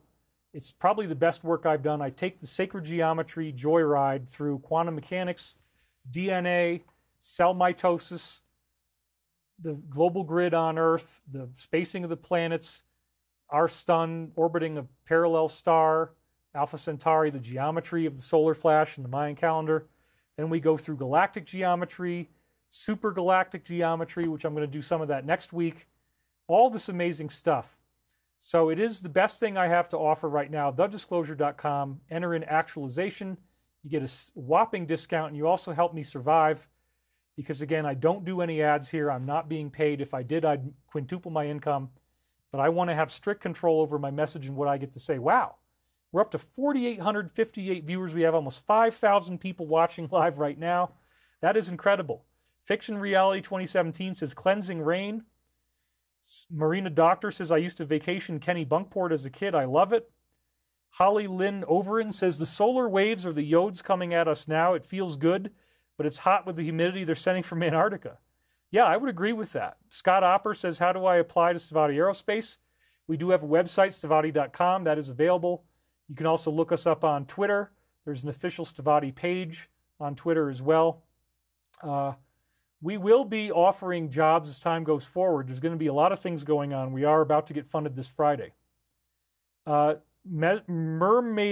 Mentoring says, have you heard what's going to happen in 2 days connected to solar flares, etc.? Thank you for all you do, David. I have not heard about that, but all of this stuff that's going on with these crop formations right now has me very, very excited. Because again, it's ponderous. I understand it. It's kind of like a labyrinth of thought. A lot of people enjoy psychedelic enhancement while they watch my videos because you just got to kind of go in stream of consciousness. If you try to fight me and you try to fight each little piece of information, you're going to get lost. But you have to understand that I do my due diligence. And if you go back and challenge me on the facts, instead of assaulting my character, which is what everybody does as a hater, they just say, oh, David is a con artist, David is a flake, David is a fraud. Well, no. This data has been meticulously, extensively researched with thousands and thousands of scientific reference points. And I can back everything up I say with people who actually earned PhDs, had credentialed scientific papers published, and talked about this stuff. But I'm not going to do it on a formal scientific basis because I'd never get these things published. The scientific community would reject this because it's too far outside the box. But what we're actually dealing with is a global awakening.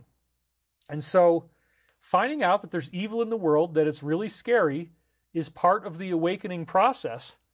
And so now I want to return you to the Stonehenge DNA formation so we can see how this amazing pentagonal DNA that, again, I just showed you, that's what's happening in your DNA molecule. It's built off of this geometry. They built this gorgeous, gorgeous shape in the crops. And it does show you the DNA double helix with a 5-sided shape. It has all these interesting layers of meaning that I've talked about in previous weeks. You can see how huge it is. Those are people standing in the crop. And again, they've been showing up since about 800 AD at least, as I said in previous episodes. This is not the work of two drunk chaps walking around with a string and a board, mate. We just got back from the pub. No, give me a frickin' break. This is caused by some type of extraterrestrial consciousness using some type of weird technology where the crops bend but they don't break. As I said before, some of the people on Crop Circle Connector analyzing this compared it to the prophecy of the movie Arrival, which suggests that ETs might be returning. In the movie The Arrival, you have this ET who pushes his tentacly foot against the window, and that's like the first contact that this woman in front of the window is having. Yeah, you know what? It does look like that. So we've had many, many prophecies telling us that we're expecting to see a first contact event take place. If you want to go follow up on that and look for yourself, there's where you can go look at the link. And we talked about the idea that there was a weird parking lot nearby on the Stonehenge Visitor Center that looks like a hat. And so, you know, he's comparing this idea that it's like an extraterrestrial face wearing an old pharaonic type of hat. That might be, who knows. A triply curved shape in the landscape nearby, that's the parking lot for the visitor center.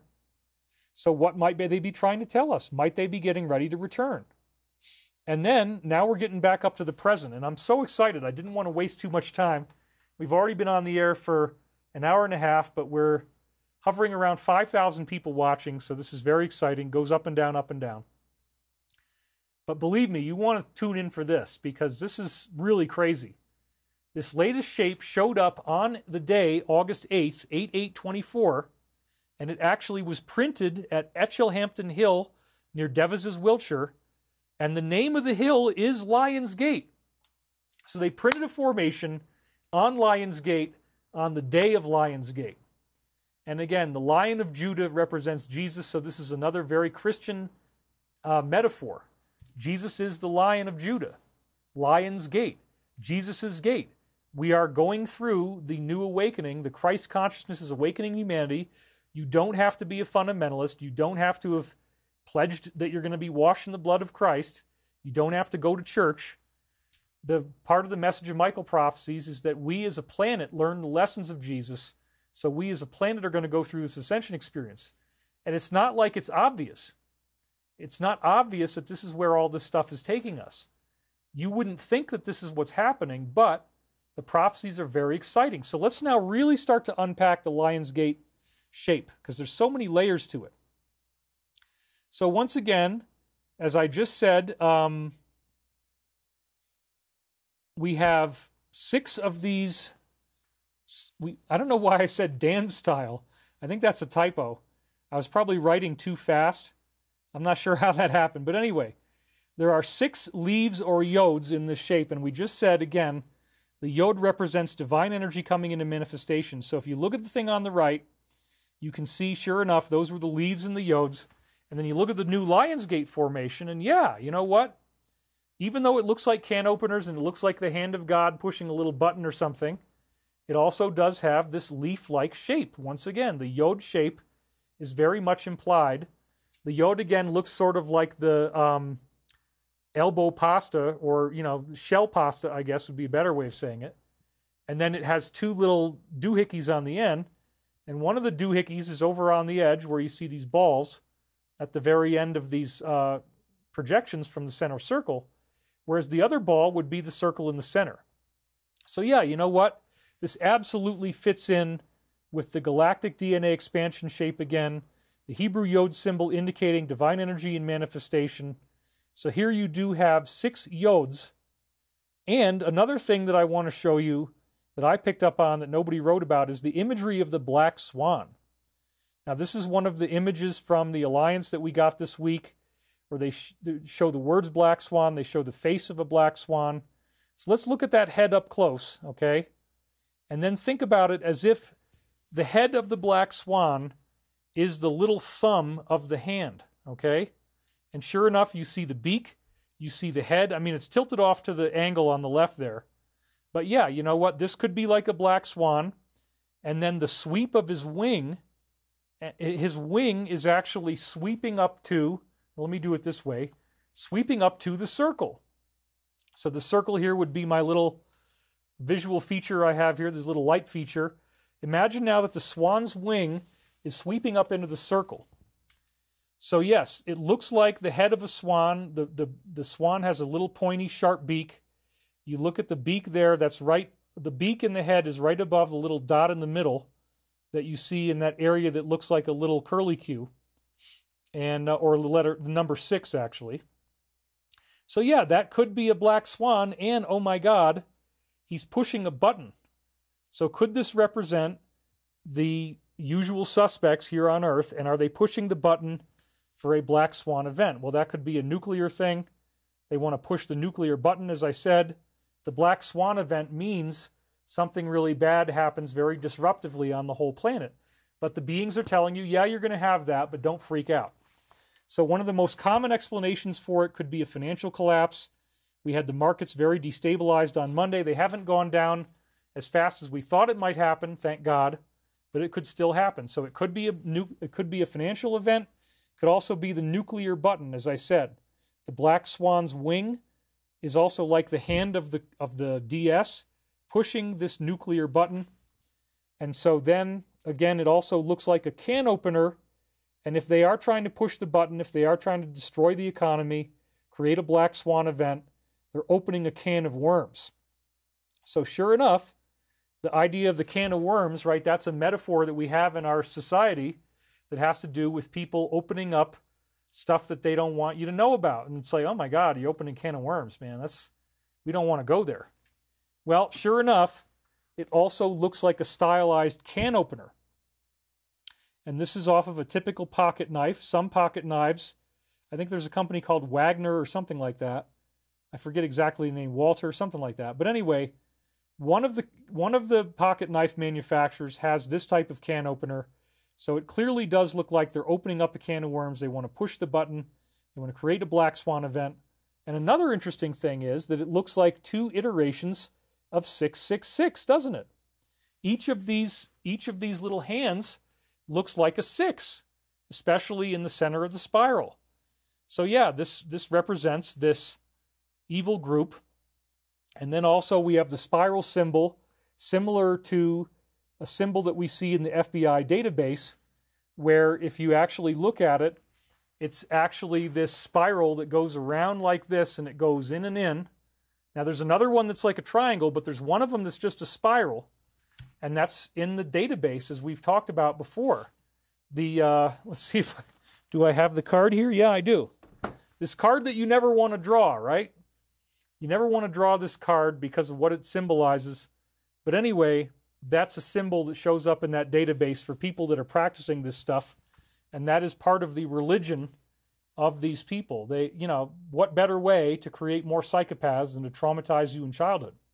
So that's what they like to do. So it has that symbol in it. It has 666 in it. It has the black swan in it. It has the opening the can of worms in it.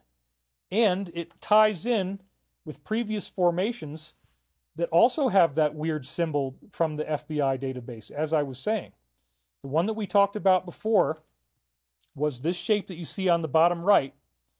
And then if you reduce the number of lines and you get it down, you can then transform it from what we see on the top right, which is just a wireframe image of what it looks like, to the top left. And then all of a sudden, yeah, you know what? It looks like almost like a swastika, but it's got only 3 sides instead of 4. Looks like Masonic rulers, Masonic squares. And then you look at the bottom. Oh my gosh. This is called the, what does he say it is? It's the Tangel Garda stones. So that symbol is actually very similar to, on the bottom left now, implied by this crop formation that we just had, that had, again, 45 inner triangles, symbolic of 45. They had this post that came from the Alliance on July 19th about a U.S. representative who had died of cancer, and they were pointing out this very creepy ring that she was wearing. And it says right in the second paragraph that it's a recognized symbol for a certain type of practice. Why did she wear this symbol as her ring? So if you look at that ring that she's got on, and you look at this symbol from the database, then you look at this image that the crop formation was meant to show you, you know what? There's a lot of connection here. And so the beings are telling you in symbolic form that one layer of the meaning is clearly about this group I've called the Alliance and what they're getting ready to do to create this spectacular change in everything about the planet, defeating the control system that we now have. Another layer of meaning of this formation is human ascension. So this is another layer. Man, the rain is just coming down so bad. I burped in the middle of talking. I hate having to do a show in the middle of absolutely pouring rain. It actually looks like we have sleet and hail. Actually, yeah, there's little balls of ice coming down as well. So this is crazy. But what the hell? I'm in the storm, that's symbolically appropriate. So yet another very interesting layer of symbolism that I picked up on immediately when I saw this crop formation is the idea of human ascension and our light body. That we are now in an embryonic stage of the awakening caused by the negative actions that we see playing out on Earth. So look at this. If you look at the black swan's head, but you tip it upside down, and now instead of looking at it as a swan head, you look at the inverted area, my God, it looks just like a fetus. It's even got the umbilical cord. It's got the little feet. That's pretty exciting. So again, in the movie 2001, Arthur C. Clarke's 2001, Commander David Bowman of the ship Odyssey finds this monolith out in space. It turns into a Stargate. He goes into it, and at the end of the movie, it represents ascension. He's transformed into a little fetus. And so here's the little fetus, because again, this is our embryonic stage of ascension. We are now being reborn into our light body. So this formation, I've never seen a formation like this, where it has so many layers of meaning. It's got the black swan, it's got 666, it's got weird symbols, it's got the can opener, the can of worms, it's got the hand of God pushing the cosmic trigger of ascension, it's got the hand of the elite pushing the trigger to try to destroy the planet in a black swan event, and it's got this embryonic image as well. So like I said, yes, it's the hand of God pushing the cosmic trigger for our ascension, getting us through that embryonic stage into ascension. Now I want to take a tour of the different images of the Lion's Gate that were posted. So you can just look at these and see these are different photographic images. I mean, this is in grass. It's only about as high as your knees. and it has all this stunning geometry to it. It's really, really beautiful. And again, this is not done by two drunk guys. This is done by angelic extraterrestrials that are paving the way for our ascension. They want you to be ready for what's coming. And you can go to Crop Circle Connector. You can support these photographers, donate to them, buy prints of their work if you want to. Put this on your wall as a poster. These are by Lucy Pringle. She's one of the best ones. And also, it's the Court Jester. The Negative Elite are like the Jester in court, pushing the cosmic trigger. So we have the Jester's hat, and this was one of the symbols that was used, and then look at it in comparison to that. Like, oh yeah, how about that? It's the Jester. So they are the Jester. That, you know, again, what is the Jester? The Jester is the fool. They're so foolish that they think they can do this stuff and push against the will of the higher forces. It's not going to work. So then we have this guy here. This is actually the Mayan symbol of one of the gods. I think it's Viracocha. And he's got a hat very similar to that as well to hide his elongated skull. So that's interesting as well. It's like a Mayan calendar end time prophecy. And then they're like saying, you know, does this mean that these types of beings are returning? Another really funny thing is that for the last week, I've been really obsessing on the song Wind Cries Mary by Jimi Hendrix. There's all kinds of very personal synchronicities having to do with my family and this song that I can't really talk about right now. But the very first line in the song says, I saw the jacks in their little boxes, and the clowns have all gone to bed. So the jacks being put back in their little boxes. Well, a jack is another name for the court jester. So it's like, holy crap. I keep hearing the song Wind Cries Mary. The very first line is about jacks and jesters, like the Joker symbol on the playing cards. And then we have this actual image of the court jester. So that tripped me out on a personal level. And there's a lot more to it I can't really say right now. But the court jester hat also looks like the image of Horus in the Egypt side. Horus has a headdress that has this, you know, teardrop shape similar to the Yod with the little sphere on the top. And sure enough, there it is in comparison to crop formation. And what is the cabal here on Earth base themselves on? We're back up to 5,100 people again, thank God. It keeps going up and down, up and down. It's crazy. Makes my emotions go up and down. Like, why did everybody leave? And then, no, you're all back now. Okay, great. So, yeah, look at this. I mean, this is wild.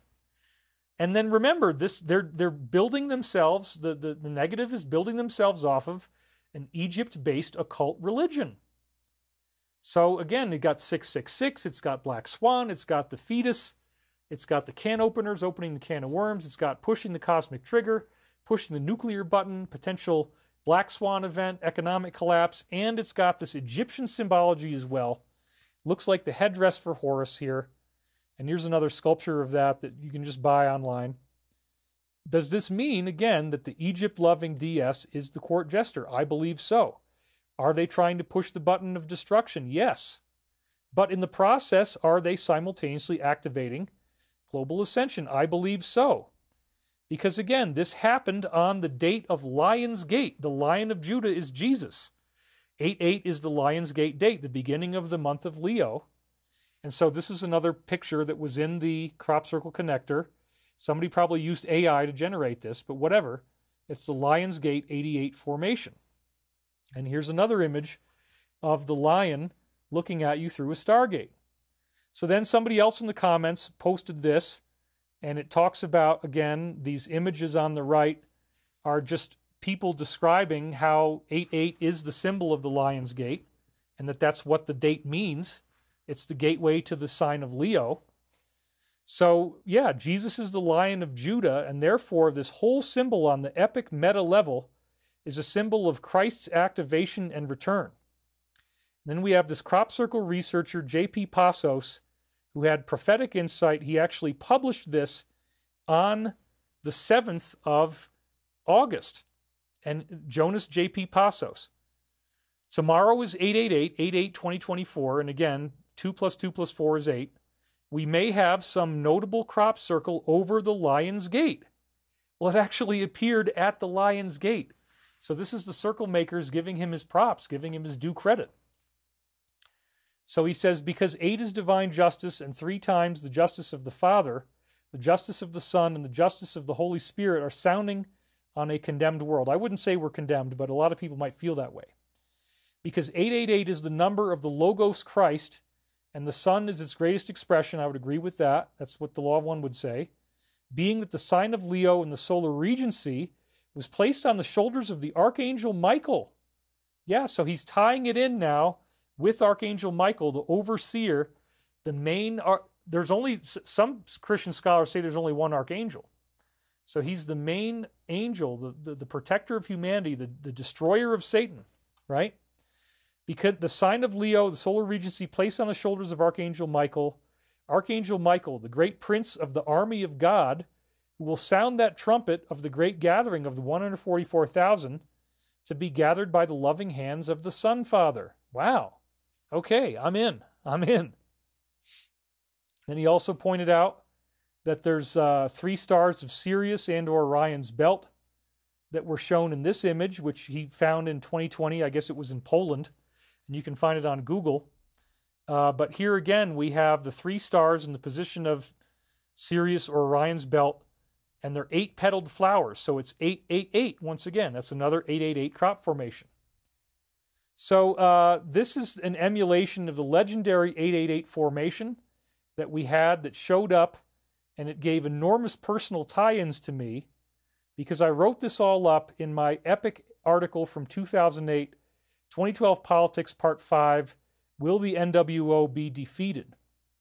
And again, a huge figure 8 shape had appeared on 888, which is the Lion's Gate date, the gateway for Christ. So here's the picture of my article where I was talking about this, and this is the link to where it shows up. So it was really, really fascinating because as I wrote this article, I want you to go back and read it actually. It's a multi-part article. It has 5 sections.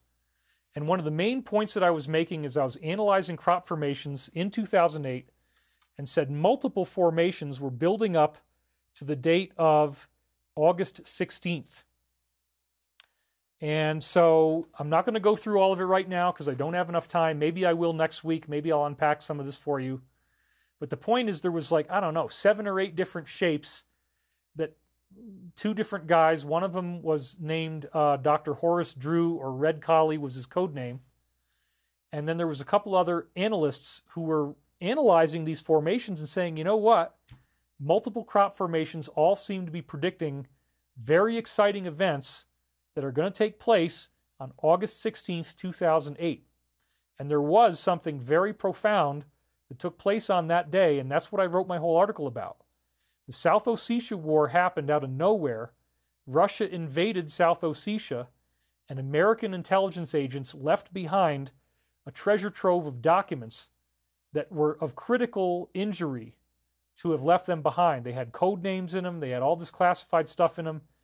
They just took off running, and they left behind this veritable treasure chest of intel that is now reaching its head, reaching its conclusion, what's going on right now. This got it into the hands of the Alliance in a very, very powerful way, and that's what my whole 5-part article is about. And it's like a whole book, actually. Another really weird thing is that I was working with Richard C. Hoagland at the time, and I'd created a very similar illustration to this figure 8 on August 7th, the day before. So this is the image. It's from Von Braun's 50-Year-Old Secret was the title of the original article. And what he was describing was that there's some type of strange gravitational effect when you go to the moon. And so you notice here that it causes anti-gravity. That was the point, was that they had to calculate the Apollo orbits differently in order to make sure they made it to the moon properly, because there's an anti-gravity effect as you leave the Earth that they had to account for that has been classified. But he proved that it existed in this article. It's very fascinating. So what we see here is Wernher von Braun, and Richard had created an original illustration. I added to it.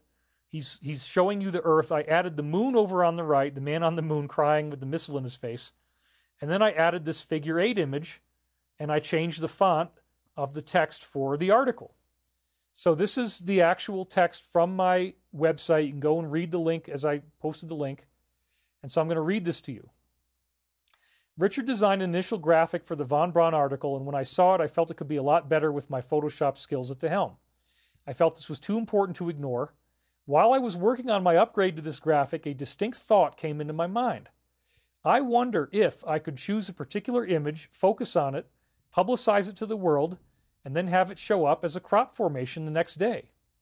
At the time, even though this idea came strongly into my mind, I didn't think much further about it. I wasn't about to actually try something like this and risk being publicly humiliated in the process in case the circle makers decided not to show. Events like this have occurred at least 2 or 3 other times I'm aware of in the last 15 years with other crop circle groups, one of which was the Mandelbrot set. Again, here's the graphic I finished on the night of August 6th and 7th, published on Enterprise Mission later that day of August 7th, 2008, with the infinity symbol brightened up for emphasis. Whoa! Look at that, huh? Unbelievable. Unbelievable. Because it looks just like the shape that showed up on 888. My illustration was for Hoagland talking about taking trips to the moon, anti-gravity effect. And the figure 8 represented that lunar mission going to the moon and back, as you see right here. So you could not believe it. I was so blown away. The very next day, this formation shows up. And again, when you go back and forth between the two, the figure 8, it's amazingly, amazingly similar. But the shape that they made had all this fractal stuff in it. Why would they create an endorsement like this? This is where the trolls always want to go. It's like, well, F you, David. I don't even believe in God. I don't believe in extraterrestrials. This is all a bunch of nonsense. Why in the world would they reach out to you? What makes you so damn special? Who the hell are you? Why would they do this for you? Well, I wanted to bring this in because Archangel Michael, through Casey, remember, Casey, when he channeled Archangel Michael, supposedly his body was levitating off of the table. The voice was boomingly loud. And so in Michael Prophecies, again, discount code actualization, thedisclosure.com, you get the whole set of the videos and everything for only $177. When Archangel Michael came in, this is what he said in 1932. Bow thine heads, that the Lord of the Way, that's the name for Archangel Michael, may make known unto you who have been chosen for service in this period, when there is the need of the Spirit being made manifest in the earth, that the way may be known to those who seek the light. So what is this really saying? The way may be known to you who have been chosen for a service. In other words, if you start doing spiritual work that these beings endorse, that they want to help get out to the planet, they will help you. They will reach out to you, and they will give you this cosmic endorsement. So, because, why? Because there is a need to make spirit manifest on earth, to show those who seek the light. Of course, psychopaths are not in this category. They just want to hate you. They just want to insult and mock you and laugh at you. But there are many, many others, as we can see right now. We got 5,100 people watching. The way may be known to those who seek the light. And remember, this was very dramatically delivered. His body's levitating. The voice is booming. It's shaking the walls. It's shaking the dishes and silverware in the kitchen. Now, here's the thing. The glory of the Father will be made manifest through you who are faithful unto the calling. That's why they do an endorsement like this. That's why they did it with JP Passos. He endorsed Archangel Michael. He's written many things that we've used in previous videos, and he said, wouldn't it be interesting if they made a shape at the Lion's Gate on 888? And then they did. The glory of the Father was made manifest through JP because JP, like myself, has been faithful unto the calling. So that's why they pick somebody like me, and they'll give you these tie-ins, because again, it's an amazing tie-in. For today, will ye hearken? The way is open. I, Michael, call on you. I call on thee. The beings want your help. They want you to get involved. They want you to step up, to not care about being trolled, because you are going to get hated. Everybody has haters. And as Leon Kennedy used to say, if you don't have enough haters, you got to get more haters. That's what, when my wife would tell him, ex-wife would tell him, I don't like all these haters, I don't like the Dark Alliance, he says, you need more haters. So there is going to be a call, there is going to be a journey that you'll go through, and because I've stayed on that journey, despite poverty, despite divorce, despite bankruptcy, I still have my set here. The shows look great, even if I'm broke, because I did get demonetized very, very effectively. now they're actually doing these things where, like in the case of this, business card that was left on my door, and we had that shape that showed up that looked exactly like it from the police. The police card was on my door, and then we had a crop circle the very same day. It's almost exactly the same shape. It was mind-blowing. So again, if you step up, you will find out that God is real, and they will manifest for you if you are faithful. And so that's why I stay in there, because again, some people can't handle this. They get jealous. They get angry. They don't want to believe. They think I'm a narcissist for pointing this out. But you're about to see how well this formation ties in with my article. It's stunning. So Wernher von Braun, who's pictured in this 50-year-old secret thing, right, as we see right here, he said, as we recalled in previous shows, that when the DS is out of time, their final move is going to be, most likely, that they will try to stage a fake alien invasion. So again, the fact that they showed you this formation that ties back to the 888 of August 8th, 2008, that ties in with my article on von Braun, shows that if they do try this fake alien invasion that he warned us about, this would open up the Lion's Gate, and it would actually facilitate the return of Christ. That's what's going on. The higher forces have our back. You don't have to fear.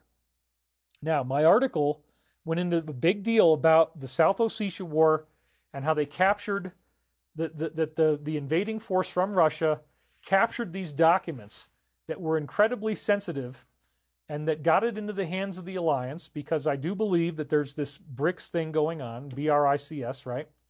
That there is something going on. It's international. It's been at work for a long time.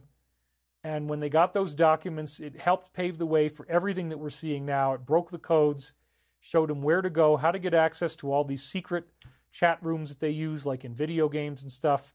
Basically broke the whole piggy bank wide open. It's really, really incredible. So again, in my article, multiple formations predicted something amazing would happen on the date of the eclipse, August 16th, 08. And this was the approximate date that the documents were seized. We don't know the exact date, but it does appear to be right about that time. So now I'm going to read to you from a website that was very actively giving inside briefings back then, called tbrnews.org. They had a source called Voice from the White House. And the Voice from the White House source, we're still at 5,100 people, was talking about this incredible event that took place where all these documents got seized right around August 16th is when it happened. It's really incredible because the crop circles predicted this in advance. And now that they've signaled us again with the Lion's Gate formation in 2024, they clearly wanted, the beings who did these crop circles clearly wanted me to read this to you. So I'm going to do that. I'm going to shift some shells around here. I'm not going to say certain things, but you'll get the point by reading what's on the screen, okay? And, okay, we got a donation, Peaceable. I'm turning in late. David, you're the man. I've had it. You and your crazy... God damn it, boy. I have had it. You just keep saying all this nonsense. It doesn't make any sense to me, boy. Why don't you just go find a real job? You sit here, you're talking about all this stuff on the internet. Nobody even cares. Why are you wasting your time, son? This is bullshit. No, my dad is actually pretty supportive, but got to throw in a little angry daddy for flavor. Beverly W. donated $20. Her first super chat. Thank you very much. David at a smoke break, says Gay Ann Johnsonson. Angry Daddy should be in a crop circle. I don't know how we'd symbolize him. I finally caught a live show. I love your sense of humor, says Angela Lebo. Her third super chat. Mary Stavros says, I got you looking live. Yeah. Sit down. Angry Daddy. Yay. So cool. Stoned Angry Daddy. Well, Stoned Angry Daddy's a little different. Now, son, boy, this is some good stuff here, boy. Where did you get this anyway? Woo, man. You know, maybe I'm not so angry after all. Maybe I'm just having a good time right now, boy. This is pretty awesome. Who rolled this anyway? This is really great. Man. Anyway, you guys get the fun of that. When are the woke going to awaken? I don't know. Where is Trama? I want to pace my comedy. We're not going to do Trama right now, but we'll bring her in a little later. I think it's all going to happen. It's happening now. People are waking up. But again, the documents that were captured back on August 16th, 2008. The crop circle signaled it in advance. I've never gone public with this before in a video. This is going to blow your mind, so check this out.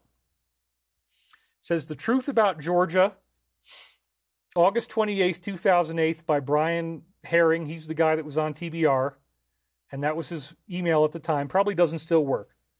As one of the great turning points in American history recedes from the confusion of battlefield, this was South Ossetia War, go look it up, many truths are beginning to slowly emerge, but never in the controlled American media. In the first place, no matter how the administration or creatures like John McCain try to conceal it, America received terrible damage, not only to its image but global reputation, from this war. Bush and Cheney had done their very best to belittle and goad this particular leader.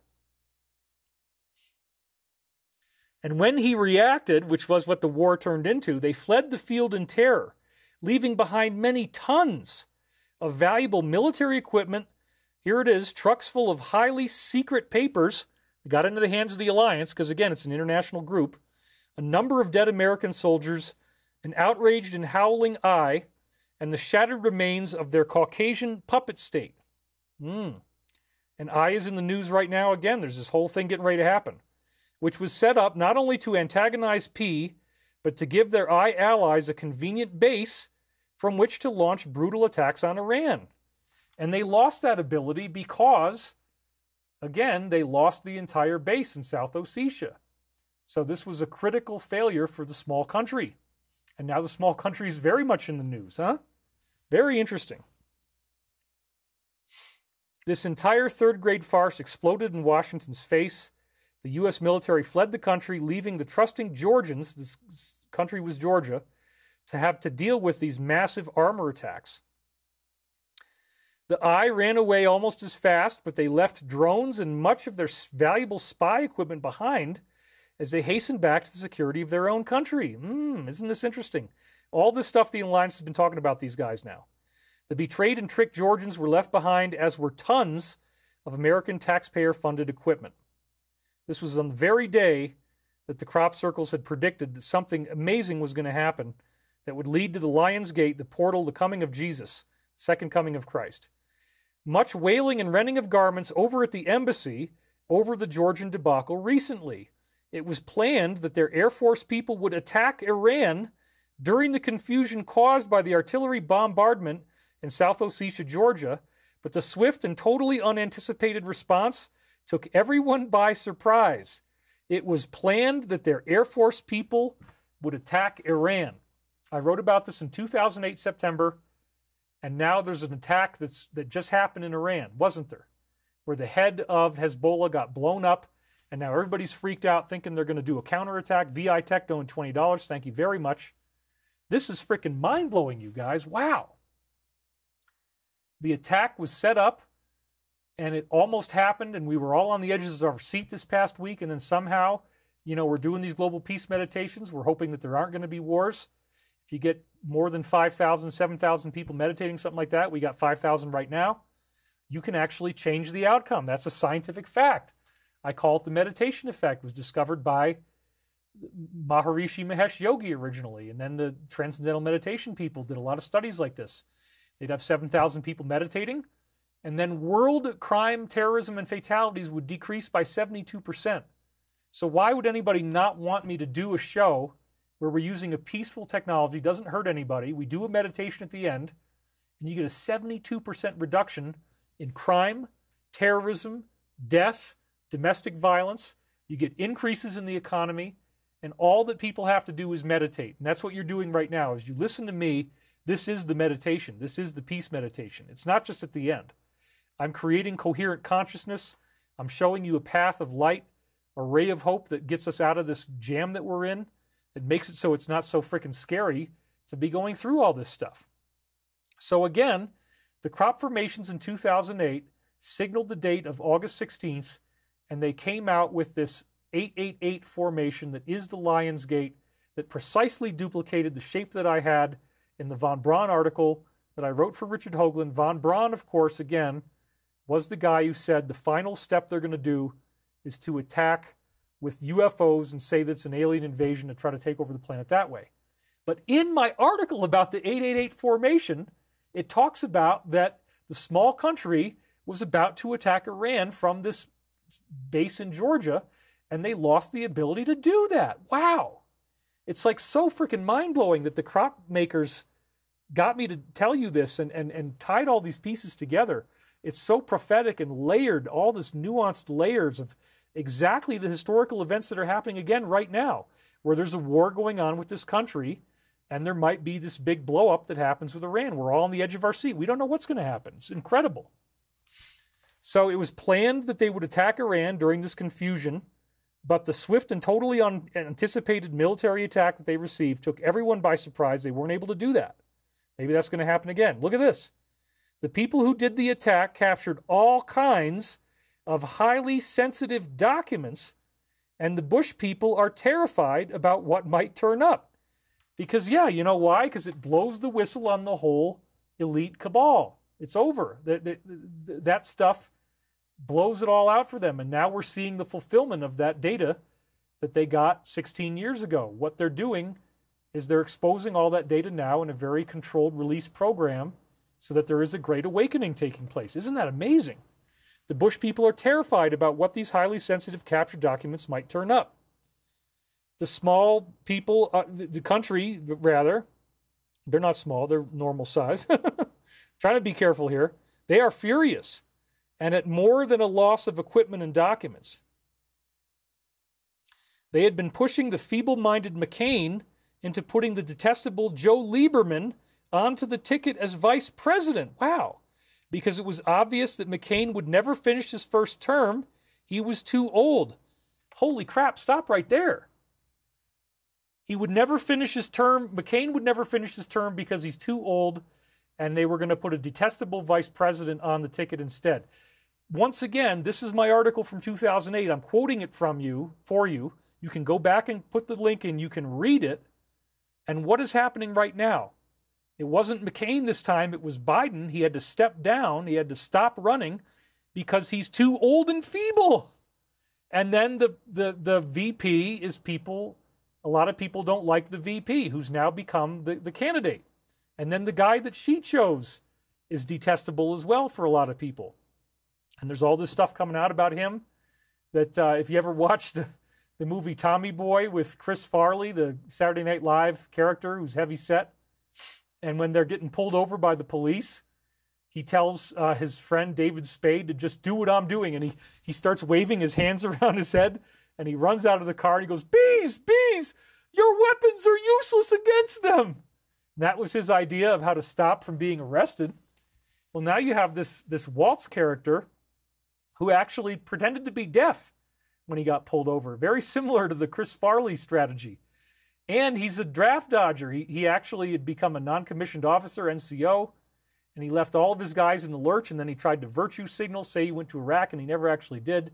It's falling apart so fast. I mean, I believe that they did that to throw the fight and then freshen up the whole ticket. It's going to be like a death and resurrection because they know nobody likes her the way she is, but it was an election year in 2008. It's an election year in 2024. And it's exactly the same parallel stuff. This is so freaking mind-blowing. How did the crop circle know how to tie all these pieces together? The synchronicity is overwhelming. He was feeble-minded McCain, detestable vice president.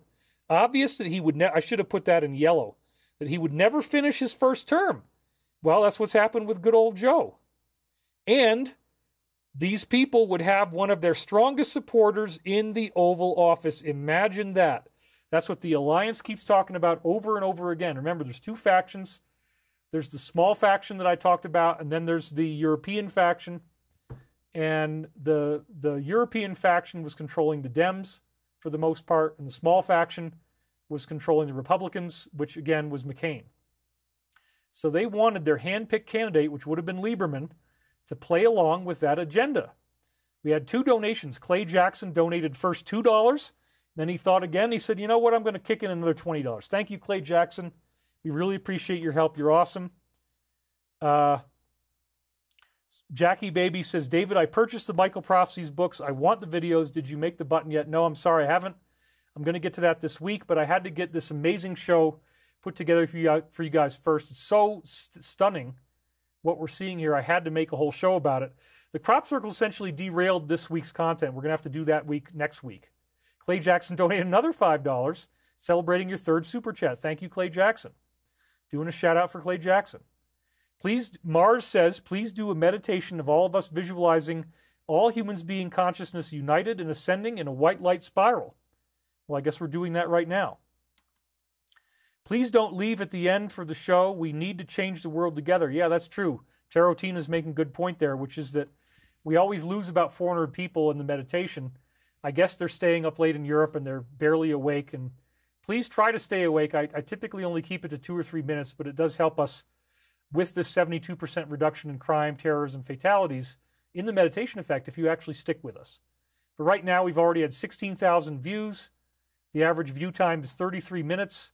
We've got 5,102 viewers right now. So do I do private channelings? No, I haven't done those since 2005. That's when I stopped doing that because I had demand inundation. Way too many people wanted it. It takes a lot out of me to do it. I haven't even been doing readings in a long time. But anyway, absolutely stunning. Look at this, folks. It's the same thing in 2008 that we're seeing now. He was feeble-minded, and he was never going to finish his first term. And then they put somebody detestable on the ticket as VP. And in so doing, the DS gets one of their strongest supporters in the Oval Office. Oh, my God. Can you even believe this? McCain had promised a U.S. attack on Iran, which is exactly what these allies would want. Andromeda Galaxy just donated $10. First super chat. Thank you very much, Andromeda Galaxy. That's awesome. So he promised that this attack on Iran would happen. And what's going on right now? There was just an attack on Iran. Again, the Circle people blew me away with this. I couldn't believe this. But this is not to be because their forward operating base was in Georgia and it got invaded and they couldn't do it. Wow, we had a big one. $100 coming from Greg Pierce right here. Your first super chat. Thank you, Greg Pierce, very much. I really do appreciate you. Anita Constant says, David, I do not know any other way I can serve humanity except with prayer, meditation, and compassion. Tell me that is enough. Yes, it is. That's the whole point. We're in a holographic system where consciousness is holographic. And as you do these meditations, you are enhancing the vibration of the Christ consciousness. The greatest service you can give is to hold this energy space. Vanessa Swayfit donated, said, looking forward to this every week. Thank you, David. Yeah, I'm really excited. The way they did this crop circle and all this new information, again, we're going to have to keep most of the galactic DNA content for next week because I'm looking, we're already over 2 hours in, so I'm gonna give it to you next week, and we'll get back on track.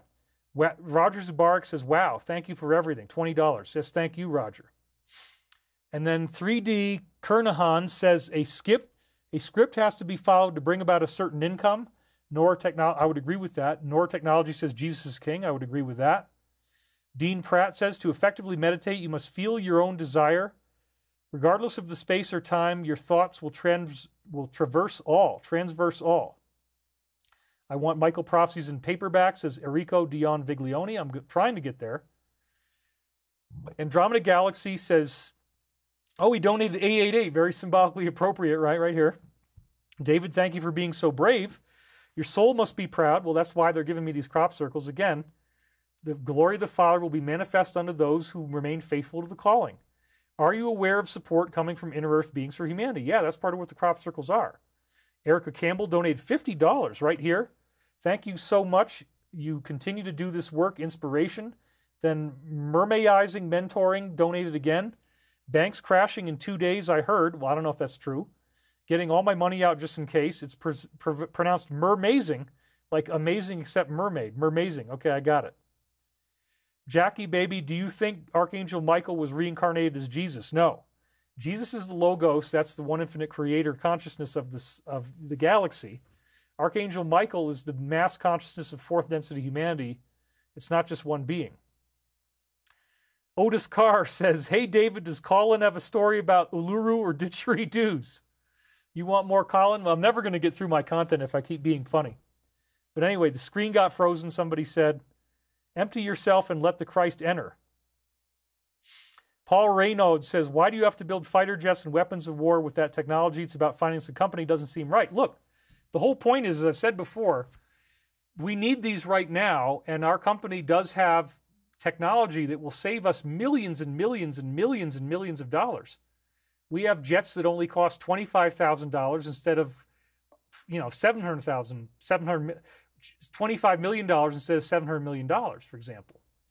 So again, the point is, nobody wants to believe us that we could just make hover cars on our own. We can't raise money for that. So we're doing conventional stuff, and we're taking the profits, we're building them better and cheaper, saving the American taxpayer 300 to even 500% per unit. It's going to allow us to have the protection that we really need, and we're using the money, we're using the profits to build next generation technology. So you have to earn money somehow. And so I feel solid about what I'm doing. I was guided by Archangel Michael to do this.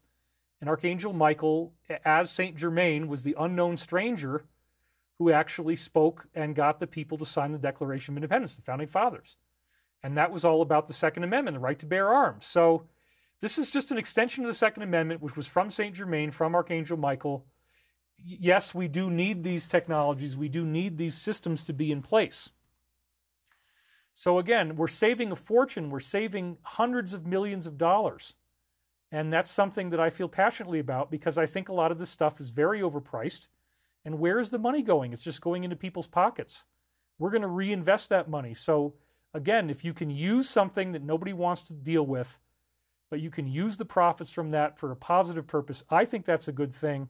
And it's a great source of revenue that I promise that I will use it as much as possible to try to get these advanced technologies out. Nobody wants to fund advanced technology, not at the level of hundreds of millions of dollars. We have to do conventional stuff that's groundbreaking and then use those proceeds for this stuff that nobody would even believe in us to do. And that's what we're doing. So I do believe in myself, and I believe in what we're doing. Anyway, most of you guys do too. There's just a few people like that. So back to the slides here. God is one being of many beings of light. He is a certain Michael as well as a certain Jesus, and he has the high vibration of every archangel, says Baby Blue Notes. Yes, there's only one of us here. There's only identity in the universe. Sandra Embleton, one becomes the Christ after he's been brought into union by God with his feminine counterpart. Then you put on the mask of eternity. Mr. and Mrs. Jesus, the twin flame union. Yeah, Jesus and Mary, that would be like the two gendered archetypes.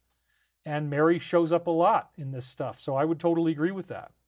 So again, let's talk about this mind-blowing synchronicity, because there's an attack on Iran that just happened. We're poised against that being much worse right now. But then because of the actions of this country, starting with R, they invaded South Ossetia, they created a disaster. And then it says right here, the garments are rent and the ashes cast. It's so funny, we're just talking about Jesus. While the small country looks for someone else to pull their chestnuts out of a fire that they made. That is so prophetic of exactly what is going on right now. It's so mind-blowing. It's like, wow, Michael, what? I'm really amazed. Saima Malik donated $10. Thank you very much. Everybody is here. We got 51, 52 people watching. That's almost a record for us. I think the highest we've gotten in these shows is like 6,000, so we're pretty close to the record. And again, I'm doing wonderful on Twitter as well. My Twitter hits are now going up over 100,000. So this is really crazy because, again, good old Sarah Palin then became McCain's VP, not the quote-unquote detestable Joe Lieberman, which might have been what the DS wanted. Instead, McCain did an end run around him, and he pissed everybody off. He picked this woman that he was in love with, and he wanted to have her around because he thought she was beautiful, and he was in love with her. But everybody got really pissed off that he did this, and she got widely ridiculed. I have nothing against Sarah Palin.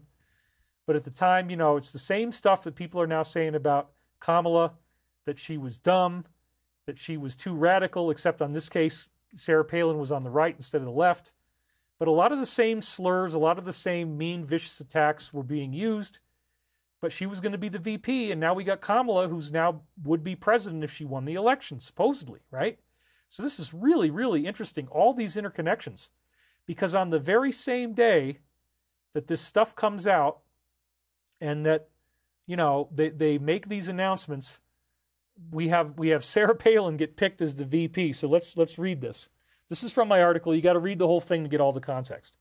August 29th proved to be quite a day. This unprecedented military defeat, this is my article now, had produced a cache of documents that may well guarantee that this menacing faction of the global elite will be exposed and stopped. I wrote this 16 years ago. Nikusor Giorgio just donated. Hi, David. When will your audiobooks come out? I have no idea. I got to get enough money that I have the time to record them. I would like to do that, but I haven't been able to do that yet. I hope I can in the future. It may well guarantee these documents that they seized that this menacing faction will be exposed and stopped. That's exactly what we're talking about now. It's incredible. The very same day that this damning definitive report went online, which I guess exposed a lot of the shenanigans that they were doing. We got to go back to the article. Maybe I'll do that next week and read that. Tony Miletto just donated, love and light, he says. McCain attempted to explode the momentum of the Democratic National Convention by announcing Sarah Palin as his vice presidential nominee. So now we got all this stuff about a female vice president in the now, a lot of the same types of shade and hatred thrown at her as we had with Sarah Palin. Once again, how did they get all this with the crop circle? It's incredible. The time loop is freaking incredible. It's amazing. Fascinating connection with her becoming the nominee, as I just said. The pending war that could be happening any minute, we're all bracing for it, is directly cross-referenced. And then a very similar image to the formation that we just had on Lionsgate this year appeared on August 7th, the day before the Big 8. So here it is. You see there's 4 images here. There's Barsham near Beckless, Suffolk, 6 August. Churhill near Kane, Wiltshire, reported 7th August. Below Milk Hill, 888, that's the big one we just saw. And then Henswood near Little Firth, Wiltshire on 8th August as well. So look at the one on the top right, Churhill near Kane, Wiltshire. Well, by God, there it is up close. It looks very, very similar to the one that we just had. Remember the can openers? Remember the hand of God? And notice that the city is Cain. That is the name of the Luciferian bloodline. Remember, supposedly in the Bible, Eve had Cain and Abel as 2 sons. And so in their weird religion, their mystery religion, they say they are the blood of Cain, and that is the blood of the serpent, which in their view is a reptilian being in the Garden of Eden. So this shape that, again, is so prophetic, it's mirrored on August 7th, the day before the Lionsgate, in Kane, Wiltshire. Kane meaning the devil, okay? The bloodline of the elite. Holy crap. This is so amazing. Because, again, they see themselves as the bloodline of Cain. It's staggering, actually, when you look at all the synchronicities here. And then the 888 Lionsgate shape showed up the very next day, answering my article about von Braun, showing the same formation in a very beautiful stylized way. And when I wrote this article, we still didn't know that 2008 was going to be this massive economic crash, and that's what actually torpedoed McCain's campaign. If you remember that, the fundamentals of the economy are sound. And then right after that, boom, it all comes crashing down. And that was all starting to happen around that time, you know, in August and September where I wrote this article. So it was just starting to happen. It got much worse than we thought it would. And now we're thinking there might be another financial collapse happening now, Black Swan events. Isn't it interlaced? It's just amazing, the interlacing between then and now. Okay, so here we go. This is the shape from Kane, Wiltshire. Again, bloodline of Cain. All the can openers, all the hands of God. And here's the shape that we just had on the Lionsgate date of August 8th, 2024. This is astoundingly parallel with the 2008 Cain formation. Let's put them side by side. Oh my gosh, yeah, they're pointing in opposite directions. You know, the handedness, it's right-handed on the one that we just got now.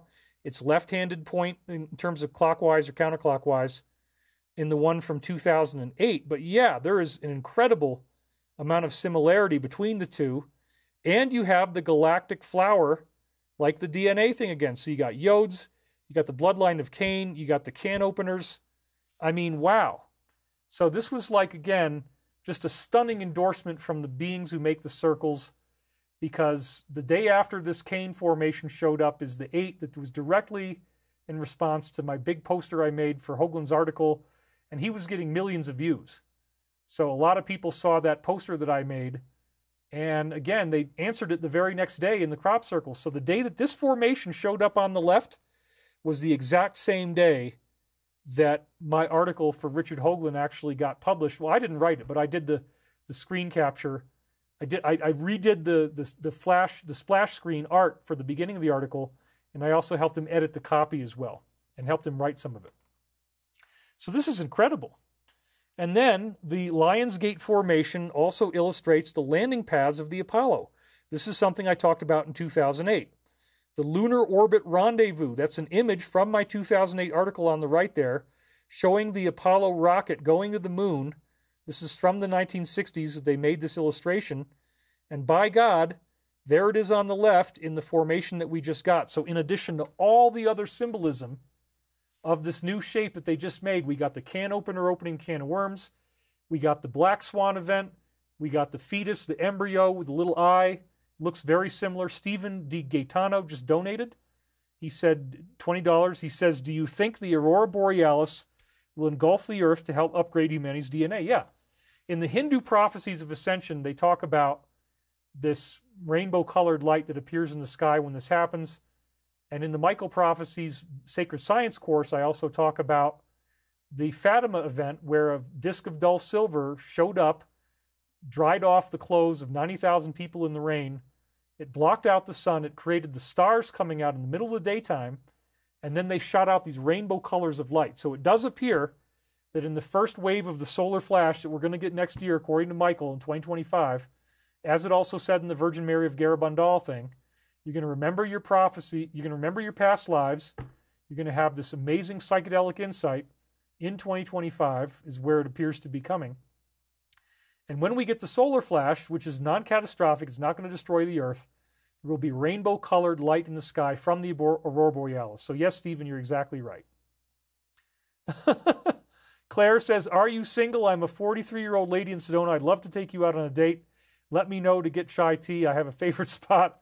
I get a lot of romantic proposals. Thank you very much. I'm flattered and I'm honored by that. I can't obviously take all those proposals.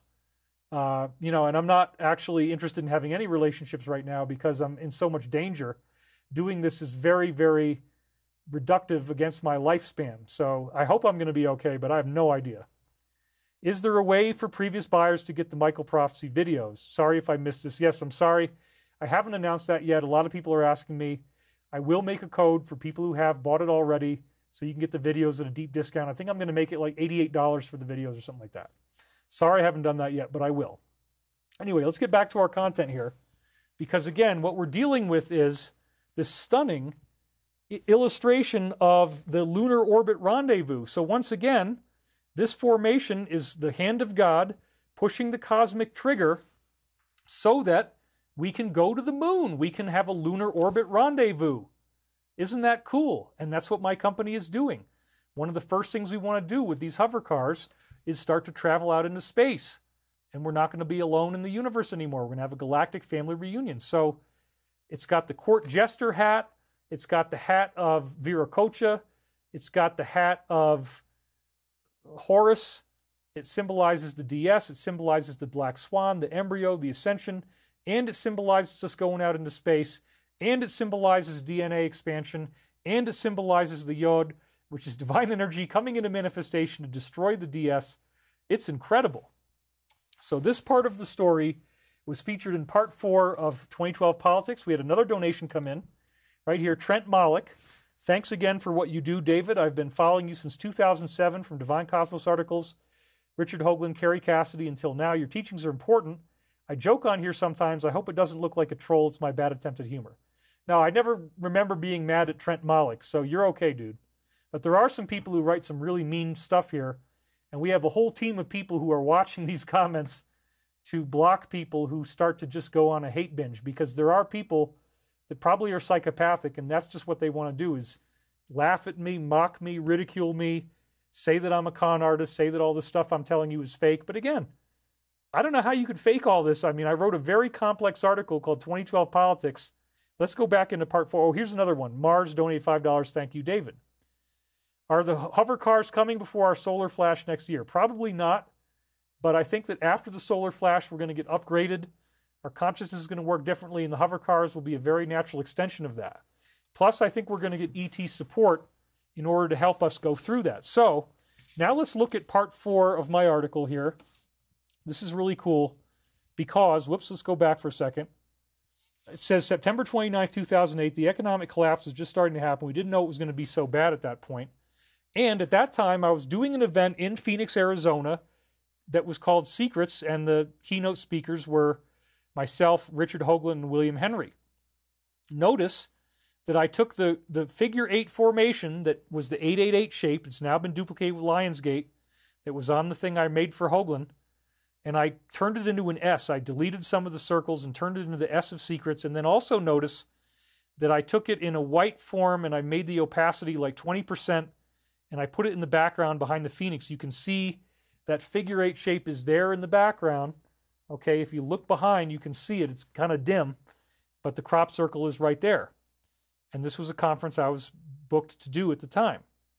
And then let's see all the names down there. Linda Moulton Howe, Nicholas Begich, Joseph Farrell, Mitch Batros, Robin Falkov, Chet Snow, and Nancy Talbot. It was a great event. I had a lot of fun doing this conference, actually. So it said, and I was talking about that jagged shape. The jagged shape, let's see if I've got it here. I think I do. Yep, so this is the link if you want to go see it, okay? And it said, the jagged shape of each blade of the formation, that's the one that looks like all the can openers, similar to what we just got now with Lionsgate. That jagged shape could easily be seen as a depiction, this is my interpretation of it, as the depiction of the orbital path between the Earth and the Moon, again redundantly flagging eclipse activity and space travel, which is what my company's going to be doing. Why do I know this, I said?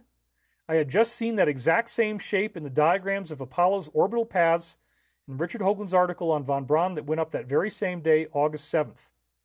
So here it is saying the different ways in which it goes to the moon. And look at that. That shape was precisely duplicated in the crop formation.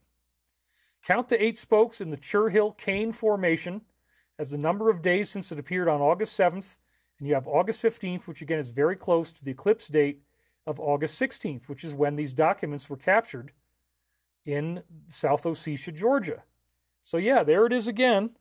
And now I want to show you some various images of it. There it is from very far away. It's right near the Pusey White Horse. If you look very closely, you can see there's a white horse on the side of the mountain there. That's a famous image that was made a long, long time ago by the Celts. Here's some people standing in it and lying in it. It's beautiful. There it is from far away. Somebody was actually associating it with CERN as well. Churchill, Kane, and CERN are the 4 magnets and everything. So that's another layer, right, is that the DS is trying to use CERN to create a portal to get negative entities to come in. So it talks about that as well. And they were just messing around with CERN again very recently. So that's interesting. So again, here it is. This is another image from Frank Lohman. Here it is from far away. It's beautiful, right? I mean, there it is. It's so striking to be flying in an airplane, looking down at this beautiful green countryside and see this thing sitting there. Now you got a bunch of people meditating in there like my group was in 2010. And this is now from Andreas Mueller, who was doing diagrams. If you ever wanted to make a tattoo, I wouldn't want to get this as a tattoo, but if you want to do a wireframe image of it, a black and white, that kind of thing, you can invert the color, put it in the background like I did on that Secrets poster. It's amazing. Then we had another one that showed up right before the seizure of the documents, Barton Leclay, August 14th, 2008. And this is really striking because it looks like the Pentagon, and it looks, right before the August 16th date, it looks like our military capital, the Pentagon, but it also has the blades of like a 5-sided swastika. Yeah, and it's got the upside-down pentagram in it. So this is really another symbolic indication of the DS and the fact that there's something rotten in the state of Denmark. And so again, let's be reminded that in addition to that, the 5-sided, swastika, that the one that they just gave us was more like a 3-sided swastika on the top left. So then I talk about this right here. I took a picture of it, and then we're going to actually quote from my article on these slides. What we are seeing very clearly is a symbolic image of the Pentagon in D.C. with an inscribed pentacle inside of itself. Well, the pentacle is not necessarily negative. It just represents 5-sided geometry. There are 5 blades inside the Pentagon that very clearly resemble a swastika. This seems to be the most direct message we've ever received, telling us that August 16th, when this crop circle came down, it was only 2 days away, would be a pivotal day in exposing how these dark elements have taken over and infiltrated our country and our military as we know it, at least some parts of it. The alliances in the military, too. Our friends at the Crop Circle Connector website did not see this as the website illustrates. Then the day before the documents were seized, we had another thing that was totally amazing, and it happened on Etchelhampton Hill. Etchelhampton Hill is Lions Gate. It's the same hill that's also called Lions Gate. It's also where the shape came in this year.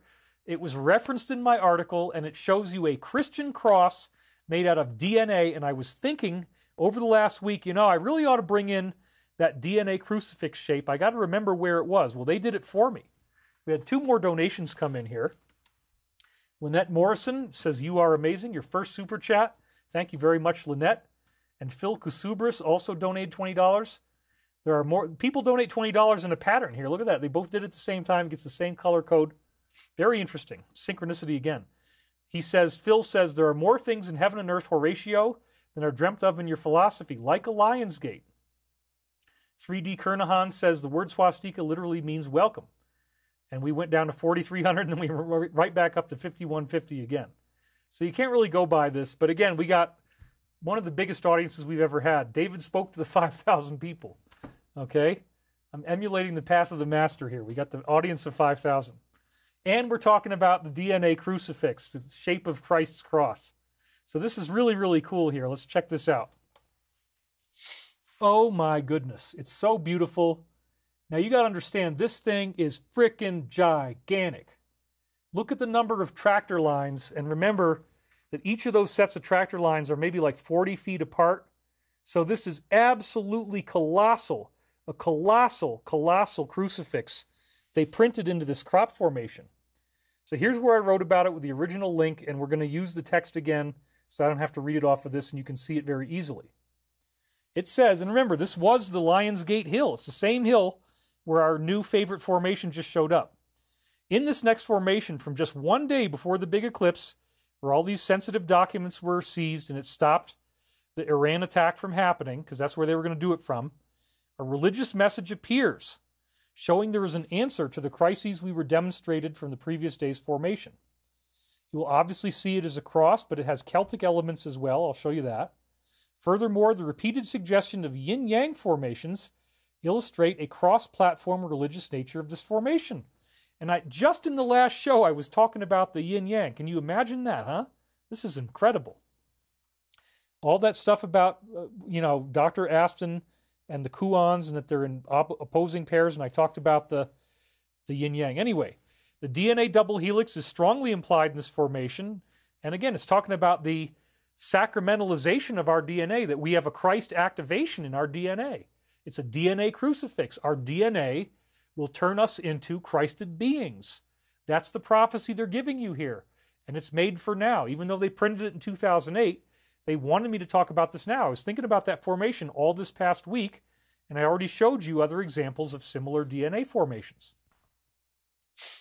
To me, it's not flagging any one religion, I said, in 2008, but rather showing us we are indeed seeing, as I just said, the rebirth of our Christ consciousness and higher self as a result of the changes and upheavals we are going through. So now, because this formation is so amazing, I went back to the original. You can go to cropcircleconnector.com. You can sign up for their archive. I highly recommend doing this. You only have to pay once. You get unlimited lifetime access. Then you can go through all of the different years. There's many, many hundreds, if not thousands, of these beautiful formations to look at. It is money very well spent.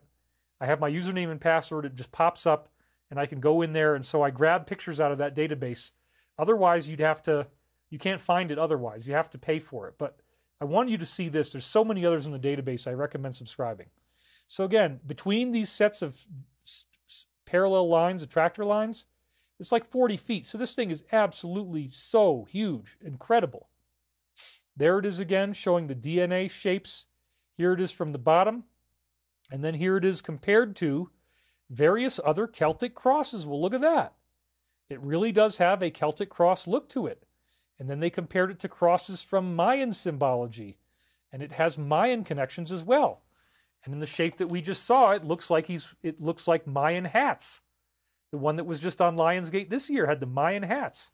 You see, the new formation opened up so many doors, I had to kind of defer my original content to next week so we have enough time to get through the Alliance slides, and we're going to do that. Etchelhampton, which again is on Lionsgate Hill, same hill as where the new one was. appeared one day before the August 16th lunar eclipse, while both of his short arms pointed towards the moon and the sun in the middle of the eclipse. So again, the eclipse is when they got these documents that destroyed the DS at the time. They were terrified about what would happen. This is just a beautiful DNA crucifix. It's so amazing. It's got yin-yang symbols in it. You can see that very nicely in this image. Here's Andres Müller's diagram. Here it is from another set of photographs. And then they did more crucifixes as well. And this one looks like the towers of the Twin Towers from, the disaster in 2001. And it also looks like a crucifix. Very interesting, huh? Wow. Very interesting indeed. It is definitely a cross. And it was Broadhinton, Winterbourne, Bassett, Wiltshire, September 24th. Here it is from the side. It's beautiful. Here it is from very far away. Here it is up close. And from this angle, you can really see how much it looks like a crucifix. But it also ties in 2001. And we're going to learn a lot of things about that event. Here it is from another angle. Now some of the crops are starting to flower. You see the yellow. Those are flowers blooming because it's in September now. And then here's the wireframe diagram from it. And here somebody's showing the geometry of how you can draw this using a grid of boxes. And then look at this. The very next thing they did, the circle makers did, after this crucifix formation, was yet another crucifix formation, again showing their Christian connections in Avebury, Wiltshire, on September 28th, 2008. And this time, once again, you got the crucifix made out of a bunch of circles. It's got a fractal kind of look to it. It looks like a salt crystal as well.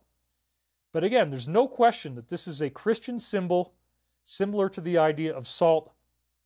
So now we had all these Christian symbols showing up at the same time. The DNA crucifix, the Twin Towers crucifix, the salt crucifix. Incredible stuff, all tied in with this year's harvest formation on Lionsgate, Etchelhampton Hill. So this is another thing from the comments of this year's formation, the Lionsgate thing that became our main attraction today, where you have a harvesting machine and you see the 6 blades just like we saw on that new formation. It was also prophetic of the assassination attempt that was made on 45, and I'm now talking 245, ironically enough, that happened the very next day on August 9th. He had airplane sabotage, and so it looks like propeller blades. And he was flying into Montana, if you remember the story. If you follow the news closely, you know he was flying into Bozeman, Montana, but then he had to divert the plane because of mechanical failures, and he had to land in Billings, Montana instead. They had to take an early landing because they were afraid. So apparently they tried, the usual suspects tried to take him out again through airplane sabotage. So sure enough, this image also looks like propeller blades from an airplane. And so to now use, Linda Gale just donated $20, thank you very much, to now use some slides from our very soon-to-be upcoming Alliance slides, where they talk about another attempt that was made. I'm going to read this later on, but it says, his plane made an emergency landing in Billings due to a mechanical issue. Does anyone actually believe that this was a mechanical issue? He's expected to take a private plane to Bozeman Airport next. Secret Service will conduct a complete sweep of the airport before that happens. And he says, I wouldn't be surprised if this was another failed attempt on his life. Yep. Then if you go to the TG page, they posted this airplane crash in Brazil. They say, I warned you to stay off of airplanes. This was a commercial flight. And then very plainly they say he avoided a second attempt today in less than 30 days. So again, that crop formation is showing that he is being protected. Now here's a news post from Real Time News about what happened.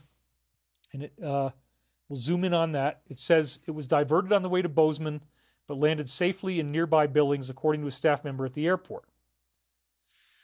So again, this is really, really exciting. There's all these different layers of meaning with this one formation, the Lionsgate formation. That includes the idea that the Christ consciousness is protecting this man, 45. Now, those who are on the negative path, they don't like that. They hate him. They want him gone. They keep trying to make that happen. And divine intervention again stepped in and protected him. And so this formation shows they were trying to open the can of worms. The hand of the cabal, it looks like the Egyptian headdress. It looks like the Mayan headdress. It looks like the court jester. They are the fools who think they can do this. It looks like the lunar orbit thing. We mentioned that as well. You got the embryo. You got the Black Swan event. They were trying to create a Black Swan event, push the button, and destroy 45. And it didn't work, did it? It didn't even work. So now he showed us in the comments of the Lionsgate formation some other versions of an 888. This one was in Poland in July 2020. You have 3 sides of a spiraling triangle, and there's 8 circles on each side. So that's 8 plus 8 plus 8, or 888. And then again, we were showing you this image from the Mayan thing. Look in the middle on the right there, and you can see him with the headdress. There it is even closer. And then we're going to zoom in even more, and you can really see the headdress there, just like what was in the formation. So it's got Mayan components. It's very interesting. Christian components. And then here's this guy hanging out in space.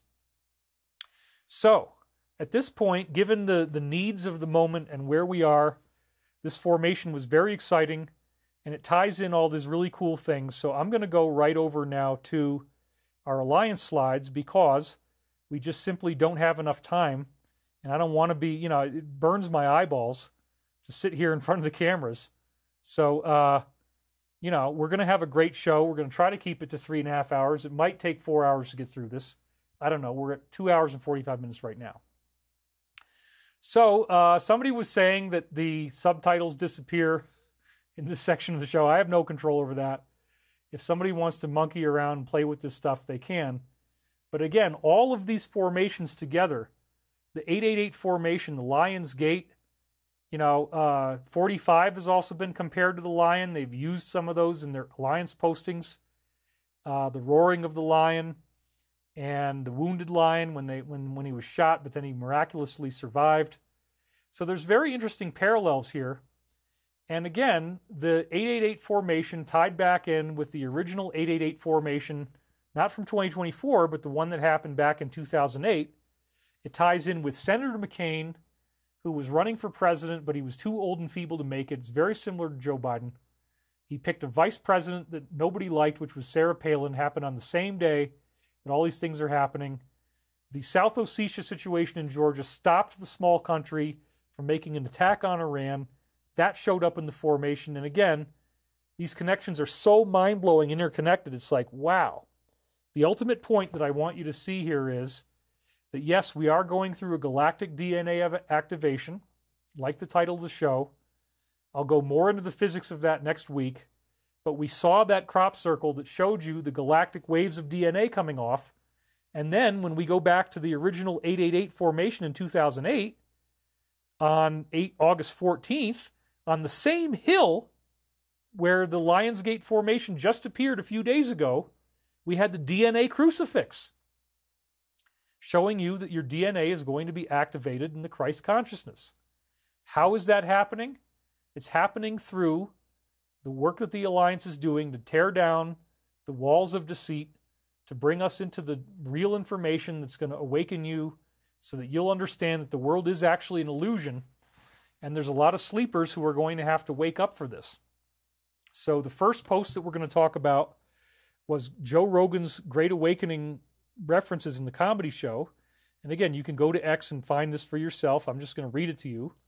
He didn't hold back in his latest Netflix comedy special called Burn the Boats. In front of millions of people, he declared that this particular term for a particular thing is real.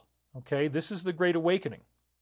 He went on to issue a warning about the dangers of certain things, claiming they are harmful. Yep. So again, it's like it's become mainstream now. Everybody's watching this show. Before COVID happened, I would have told you this is the most important invention in human history. After COVID, I say, I don't even think we went to the moon. And there again, he referenced going to the moon. This is the first slide that I left off on, and one of the embedded images in the Lionsgate formation was the lunar trajectory as I illustrated it in my article from 2008. The synchronicity is overpowering. He also jokingly suggested that MO might be hiding something, and I'm not going to read that. But anyway, later on he contradicted himself and said, I don't really think that, but I do believe all the other stuff. So here's stand-up comedy, and there he is walking around, and everything that he says is all part of what is now becoming mainstream that's going to lead to this ascension event. 51-second video leads to post number 51. We've read this before. Here's a guy who's military. His heart is broken. I'm not going to read it all again. But he says, you know, I really hope that this is true. What you're saying is true. I'm praying for everybody who's risking their lives that the Lord will guide them, and praying for the spiritual edification of God and for the complete safety of 45 and all this. Well, there's been 2 attempts. So that's very interesting, isn't it? The pieces are all coming together. Those working with him are absolute geniuses. It says at the bottom now, I would have never imagined there would be any way possible to take over the monster of corruption that has overtaken our country. And then they responded. And they wanted us to read this again. Dear Patriot, we hear you. We hear all Americans such as yourself. The time has come to take back our great land. That time is now. And they are speaking in the present. That's why they use a 51-second video. This is happening now. Rest assured that he is backed by the absolute finest people alive. We are all dedicated to the eradication of evil and corruption from the U.S. and world. Find your peace. God is with us. God bless you and be safe. The WH. Isn't that interesting? Then we see that this Tennis and Truth superstar wins gold. This is the next one here.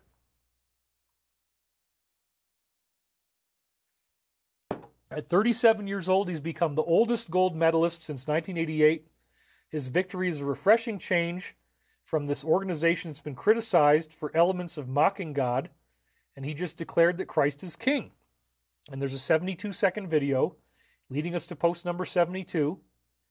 And it says, go back, wait, somebody wrote, go back to the post about families running everything, and that 45 took one of them out. That would have been the Saudi one. Was one of them the Saudi family? Seriously, because that makes this a happening. And then somebody thought it was about the Clintons, but the list is, they're still on a list that remains. So then he says, is it the Saudis? And then the answer was yes, very smart. So now Saudi is actually run by the alliance. Disinformation is real, distractions are necessary. Saudi is primary, U.S. is secondary, Alice in Wonderland. We just had them decode that last week, where Alice represents 17. Okay. They also gave us another code, which is a 10-second video. And so this one we've seen many, many times before. Good people were forced into bed with this evil under personal and family threats. Could you live with yourself helping to cover up these despicable evil acts if you were given a way out? These people worship evil, and some of them openly show it. So yeah, that's very interesting, because they're telling us we're getting ready to have something happen. Then we see on August 4th, immigration has been used as a tool to, you know, in this case, cause restrictions on your own liberties. In 2007, Allen warned that this would be used to incite societal conflict and bring about changes. This prediction is now unfolding in London and various parts of Europe. It's problem, reaction, solution. First, you bring them in, and they created this problem by bringing them in. The reaction is you watch 2 groups tear each other apart. The solution is you bring in more control, you have censorship, and people lose their freedom. Is anybody actually listening? Well, obviously we are. 121,000 views. Then we have the new nominee, and her younger sister shows up at a very sketchy event. Isn't that interesting? Her younger sister, Maya, made a guest appearance in some of these emails when she was mentioned for one of the parties. Hosting the party at Belmont for HFA on April 10th, Maya is joining us. Oh my gosh. And we already know about the FBI's indication of this code word. So there she is with her sister, who's now the nominee. 307,000 views. And here's the original link to the original email, okay? It says, hosting the party at Belmont. She's joining, but we need you. Can you come? Thanks much, Tony. And you can see at the top his name, okay? Ooh, man. Has Gaddafi's warning been realized? This is the next one on our list. In 2011, he warned the European Union that if his regime were to fall, millions of people would cross into Europe and cause chaos. He specifically warned the West if they invaded his country and killed him, that people would invade Europe and no one would be able to stop them. Isn't that interesting? They then eliminated him, allowing these people from Africa to go into Europe. Now, these various parties have been financing this process into Europe and also into the U.S. Now, what do they want? They want to create chaos, destroy Western society, and establish their new civilization. Okay. 7-second video leads to post number 7. And they had just talked about the emails and the one that we just had before, so this all fits very well. Why wasn't she prosecuted for them?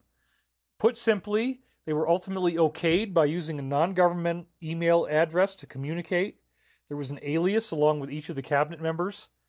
Therefore, if she was indicted, then all these other people and the cabinet would be indicted. They could not let that happen. He lied about knowing it, but it came out in the dump. Poof. So what is this saying? This is saying, buckle your seatbelt because all this stuff is about to become very present and centered in the present again. Then they talk about the black swan collapses on Monday. This is where the source of that graphic of the black swan's head was that I used for the crop formation that showed up. Actually, again, this was only the 4th, so this was like the crop formation showed up on the 8th, 4 days later, but it had that little stylized black swan head in it. So it says here, a wave of financial collapses in multiple markets is happening across the world. Is it Black Swan or Black Monday? Stocks and crypto have plunged as investors are panicking as a global sell-off deepens. Absolute chaos in Japan. Stocks are on track for the biggest decline in more than 8 years following a significant drop last Friday. This is an even larger drop than Black Monday in 1987. Holy crap. Thank God it hasn't gotten any worse yet. But you got to be ready, folks. You got to be ready and have all your prepper supplies. South Korea has halted all of their sell orders as markets are crashing now more than 5%. In the U.S., the Magnificent Seven stocks erased nearly $500 billion overnight. With rumors of World War III, again, the formation tied back to 2008 and how it was stopped in South Ossetia by that sudden invasion. With rumors of World War III and civil war across Europe, the markets are expecting an even deeper crash to happen tomorrow. So there again is the Black Swan logo, which I already showed you how it looks in the crop formation that we just got. 2.8 million, what is that? 2.6 million views. That's incredible. Incredible, incredible. Then we have developing stories on the Black Monday. It says right here, number 1, markets across the globe are crashing, sparking major sell-offs in stock, oil, and crypto. Number 2, Iran is ready to attack Israel and any other country gets in their way. Number 3, the Prime Minister of Bangladesh was forced to resign after deadly protests forced her to evacuate the country in a helicopter. Holy crap. Number 4, civil unrest in the UK is going to get worse. Number 5, power struggles in Venezuela leading to more protests. Number 6, massive flooding due to a storm surge from Hurricane Debbie in Horseshoe Beach, Florida. And where is good old Uncle Joe? No, he's not really talking, is he? So then we have the major financial panic and crash on Monday. They talk about that. As expected, the markets opened with a major crash. You can hear the panic in the news reporters. We've never been down more than 1,000 points ever, not even intraday on the NASDAQ. So this is really scary. Thank God the week went easier than we thought it would. Dow and NASDAQ both went down more than 1,000 points after Monday's opening bell, amid a massive sell-off triggered by the meltdown in Japan and fears of a U.S. recession. Some of the world's largest tech companies saw their stocks get hammered on Monday. NVIDIA, Meta, and Apple all lost 6% of their market cap. That's a lot. The number 6 will appear often. This is the Great Reset. Okay, it's looking pretty bad, but we're going to be fine. The crop circles told us this is all the Lionsgate, Christ activation. 30 seconds leads to post number 30. And we read this one many times before, so I don't need to go through this again, where they're talking about placing something in the White House that could cause harm to people in the room but would be undetected. Once 45 got in, you can't imagine the steps they took to try to ensure their safety and control. And why did he drop Secret Service detail? Why would he take that huge risk? Well, look at what just happened. So they're alluding to a lot of things. I cannot give too many hints because it's all classified. Now we're seeing that the main economic advisor who's in power right now cannot explain our own monetary system. His name is Jared. He's the chair of the Council of Economic Advisors, the main advisor on economic policy. But in this video that you're about to see, well, I'm not going to show it to you, but you can go watch it. He cannot explain how our system works. His resume includes art degree from Manhattan School of Music, mainstay on the New York City jazz scene. He's probably great. I'd love to hear him. Master of Social Work from Hunter College, and a doctorate in social welfare from Columbia University. Well, I love jazz, so I'd love to hear this guy. But anyway, He doesn't know what's going on with the financial system. How weird is that? And he says it in the video. Then we have 45 calling out this very interesting connection between Justin Trudeau and then someone from longer ago, as you can see here, that he might be the son of this other person from Cuba in an interview with Aiden Ross. And look at the pictures. It's like, oh yeah, you know what? That could very well be what it was. And there's a lot of stuff on this if you ever want to go look it up. A lot of people have written about this. And then they say here that the surface war that we see going on is actually BRICS versus NATO. I wouldn't at all be surprised by that. The top defense officials are now in Tehran meeting with them while U.S. defense leaders are in the other country as the countdown to the 0 hour begins. Thankfully, nothing has happened yet. Let's hope it stays that way. Military advisors have readied Iran's air defense and electronic warfare systems to counter any missile attacks. U.S. forces are reportedly under attack by rockets at a military base in Iraq. They've considered doing a preemptive strike on Iran. And then 45 confirmed in an interview today that they may be attacked. That actually didn't happen, thank God. Nothing big, at least. President Erdogan from Turkey said he'll send Turkish forces if they invade. That's really scary. It could be like World War III. So there's flight restrictions and travel advisories given by multiple countries. Make no mistake, this is a war between BRICS and NATO. Who makes the first move? Thankfully, nothing has happened yet. Very thankful for that. That's divine grace. I mean, it could change, and we got to be ready for black swans, but so far they haven't happened. Then we see that they're expecting something major to happen, probably that there would have been that war this past week. But as a result, various bars in D.C. are empty, coinciding with an increase in takeout food and a special type of bar, if you read the text here, sparking speculation that something major is coming, as many of these swamp rats usually visit these types of bars, and they have a favorite choice of takeout food as well.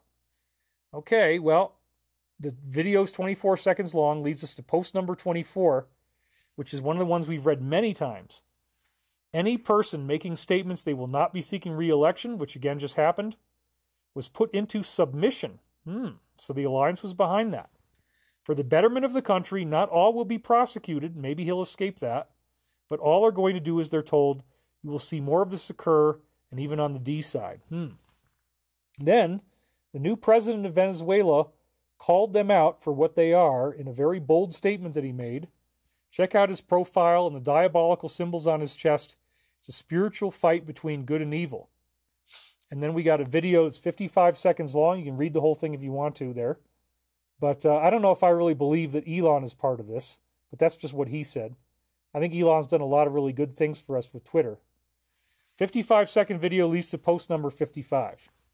Look to Twitter. Again, it's positive about Elon. My fellow Americans, the storm is upon us. That means we are right in the throes of the final stages of this. I don't think November is going to be normal at all. Then we find out that the new VP nominee for the left actually declared Minnesota a sanctuary state. And so here's this woman in a dress. Yeah, I guess that's what we're dealing with here. And he signed an executive order. The governor had signed an executive order declaring them a sanctuary state for certain types of transitional activity. He invited families, including those with 6-year-olds. It's pretty creepy when you watch the video, I got to say. The video is 88 seconds long, leads to post number 88. And right at the beginning, it says 10 days of darkness. 10 days of darkness. You know what that's talking about. That's talking about how long it might take for them to finish their operations. And these operations are going to be very kinetic, very intense. And, so you might need to go without power for 10 days. You might need, you want to have always 10 days of food stored up. They're telling you right now, in the 88-second video, it might take 10 days. This is shocking and well worth your attention. Wow, we're up to 5,259 people now. One of the biggest audiences I've ever had. Thank you for being here. I know this is one of your favorite parts of the show, and so we're going to keep on going. And you can read all the rest. Disinformation is real. Distractions are necessary. Some of the R's have walked away or been removed. And, POTUS has been attacked. That's important. Why is this relevant? Anyway, you can read all that. Military operations in the United States. 10 days of darkness. That's the main key there. Get ready for something to happen, folks. It's coming. You're not going to be sitting around waiting for nothing. It's coming. And we have Tulsi Gabbard, who did a big expose. I mean, I do it all the time, but she's different because she was actually running for president. She's got some serious political cachet. So when somebody like her says this is a big deal, it's not just like David Wilcock on the internet. So she warned that the true rulers of the U.S. government are not elected by the people. A covert group, including powerful figures in the MI6 who thrive on perpetual war, is secretly controlling the nation. Yep, I would completely agree with that. Then we see that another leader had a murder attempt on him just 15 days after what happened to 45. So this is where we read this.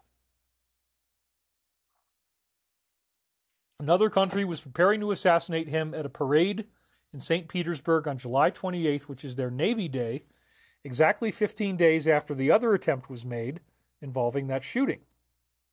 Deputy Foreign Minister of the Federation said that the special services were preparing this to happen on Navy Day. If successful, and of course this leader would have died, who's in the middle of a big war right now, this would have started World War III and would have had potential nuclear ramifications because they would have wanted to retaliate. They would have been very angry, so thank God it didn't work. This country believed the U.S. was aware of it and that they might have even been, somehow directly involved. Can you imagine that? I can. In the past, Senator Lindsey Graham has publicly called for an event like this to take place. What are the odds that both of them were targets of these attempts within the same month? Very small. Very small.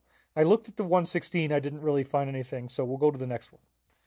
Now, here's a woman who believes that the people that are coming in to the UK might actually have a military purpose, okay?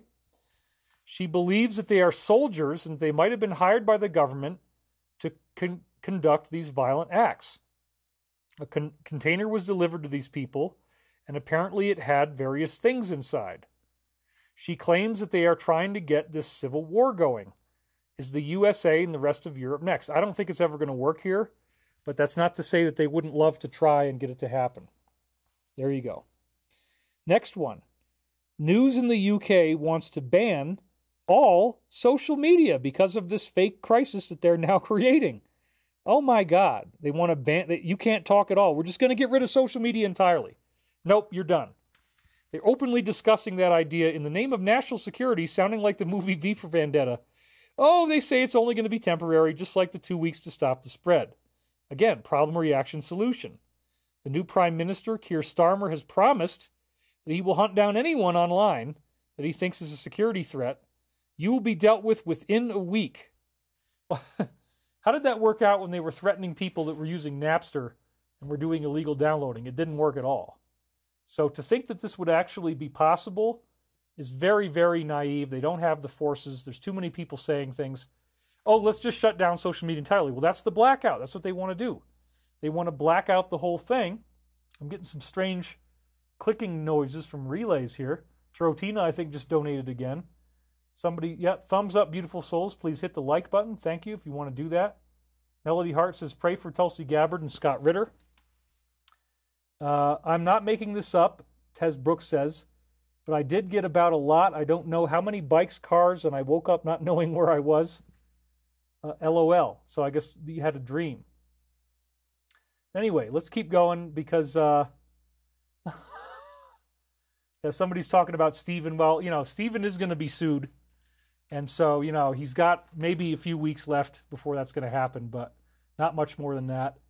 And every time he does a new video, he keeps giving us more evidence. It makes it easier to win. So he really would be better off staying quiet, but he can't be quiet. I understand he's addicted. I understand that this is just what he does. So whatever. We're gonna go after him. The whole company's agreed on it, and he thinks it's not going to happen, but he's totally wrong. Everybody is fully committed to it, so it's going to happen. And we'll talk about it when it does. Okay? So, we'll be dealt with within a week. I doubt that. 22-second video leads us to post number 22. We've had this many times. Who controls the National Guard? Why were they recently activated in select cities? Again, something's getting ready to happen. Can they work in conjunction with Marines? Yes. Do conditions need to be satisfied? Yes, they were in executive orders. And then again, talking about Lincoln, what former president used the military to save our republic and what exactly occurred. And then, yeah, of course, that's what did take place, is the biggest drop we've ever provided on this board. And then at the end it says, study and prepare. And again, they just said 10 days. The masses tend to panic in such situations, so it is going to be scary, but no war, no civil unrest, clean and swift. So I'm very excited, folks. I mean, who cares about a few trolls? This might even happen before we have a chance to get our lawsuits going, but whatever. This is not fake. This is not a joke. This is not to be laughed at and mocked. This is very real. It's extremely serious, and it is going to happen. And I am not making this up. You can go read this stuff. Millions of people are looking at this. If there's a few people that want to mock me and make fun of this, so what? It doesn't even matter. I could care less, honestly. But we do have to defend ourselves nonetheless. So we got some donations. Iman Jones and Sigurdur Halfordson. Iman says, you look great, David. I absolutely love spending Monday morning in Australia with you. Your dedication is gold. Thank you very much. And Sigurdur donated 7,500 ISKs. So we thank you for that. 12 likes on that one. We're at 5,319 people. The show is incredible. You know, the haters only have like 0.5% of the numbers that I get, but they just want to try to, they're actually trying to make money off of this. So, you know, every time I do something, they make a new video, whatever, I don't even care. But we are going to take care of it. We do have to take care of it. You forced me to take care of it, so we are going to take care of it. Beverly Adams, $10. And anyway, let's go on here because there's a lot more to talk about. Then they said here on TG that both of these guys were nearly killed within 15 days. We already talked about that. So that's just a redundant thing that was already said on X. Then they have an emergency meeting with the WHO on monkeypox, which is the grossest thing you've ever seen. Oh my God, I'd want to pop those suckers. I'd be like, man, give me a needle. I got to pop this stuff. Maybe you're not supposed to. I don't know. They want to call for an emergency meeting on this spread. Is this going to be another thing for a particular year as you're reading along? Their health body is considering declaring an emergency for this. This would be the first step in declaring a larger problem, and this was also the first step that they had back in 2020. This emergency of international concern is the strongest designation for some type of outbreak. And it said nearly 70% of the cases in the Congo affect children younger than 15, and they account for 85% of deaths. It's very, very sad. This would be a hell of a way to go. And he clearly remembers a certain individual saying that the next time it happens, they would go after the kids. Well, shoot, I'd be getting I'd lance all those suckers, but man, I don't know. Maybe you're not supposed to do that. It's really gross. Anyway, how many views did that have? 200,000. It's incredible.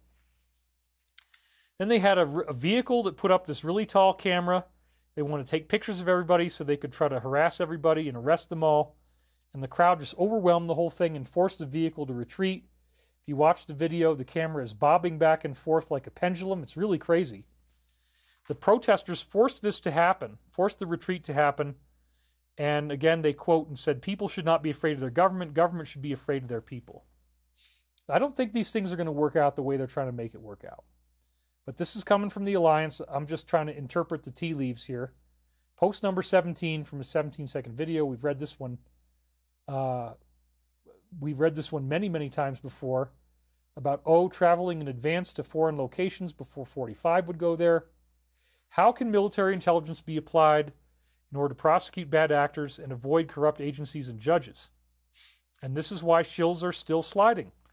You know, the people who attack me, they may not be paid to do it. They may be paid to do it. We don't know. But I don't really care. I mean, we are going to have to go after them anyway. So, you know, enjoy it while you got it, because really bad stuff is going to happen to you as a result of what you're doing. It's not going to be fun. It's going to cost a lot of money, too. Since they misjudged the influence of the mainstream media, they're now aggressively trying to censor major platforms. That's what we were just reading about. So everything that they do has been forecasted and prepared for. We are going to be okay. Then we see Scott Ritter got raided. It's very sad that that would happen to him. It's much worse than what happened to me. They raided his home due to concerns about violating FARA, Foreign Agent Registration Act, a charge that he denies. He claims they're targeting him because of his comments about the war. They spent hours at his residence searching for electronic equipment. My God. They require foreign agents to register with the Attorney General. He maintains he is innocent and says his First Amendment rights of free speech are being violated. Yeah, thank God nothing like that's happened to me. I mean, we're good friends with the FBI, and we've already made referrals to them many times, so as a military company, I don't think anybody could pull this on me. And we see that people who actually identify themselves as Satanists, oh, they're going to save American democracy. Imagine that. Boston Globe wrote an article about how they have a plan to save our democracy, and their enemy is the religious right. Yeah, what a great idea. I mean, I'm sure that they only have a best interest in mind, right? Well, then we see that on the same day as Lionsgate was the one-year anniversary of the fires in Maui. They talk about that. And so that's a really sad event. They just mentioned that again. You know, something like this might happen again. And they put it in quotation marks. Then they're talking about how large crowds are being pasted in by artificial intelligence. It's not apparently really there. And sure enough, they're being accused of doing this to create this illusion. Do you remember when they said that he won 81 million? And so sure enough, if you actually take that photograph and you run it through the AI checker, it says 92% chance that the whole image is artificial. And there's lots of ways that those checkers can tell. So then this came out on Real-Time News around the same time. The reason why all of these events are by invitation only is now quite apparent. They don't want any snitches in there spilling the beans, that the crowds are much smaller, and then they added them in after the fact with artificial intelligence and applause tracks. So then this picture is there on the left, and it is so freakish and crazy. You got to look in on these people's faces, and it starts getting really scary. First of all, a little bit weird, the black woman on the bottom left, her eyes are kind of wall-eyed. But then look at this guy on the right, and his face is weird. And now look at the shirts. Look at the guy with his arms crossed, and notice that his shirt has got a bunch of weird symbols on it. Notice the black woman to the left of him, her face is all very distorted and strange.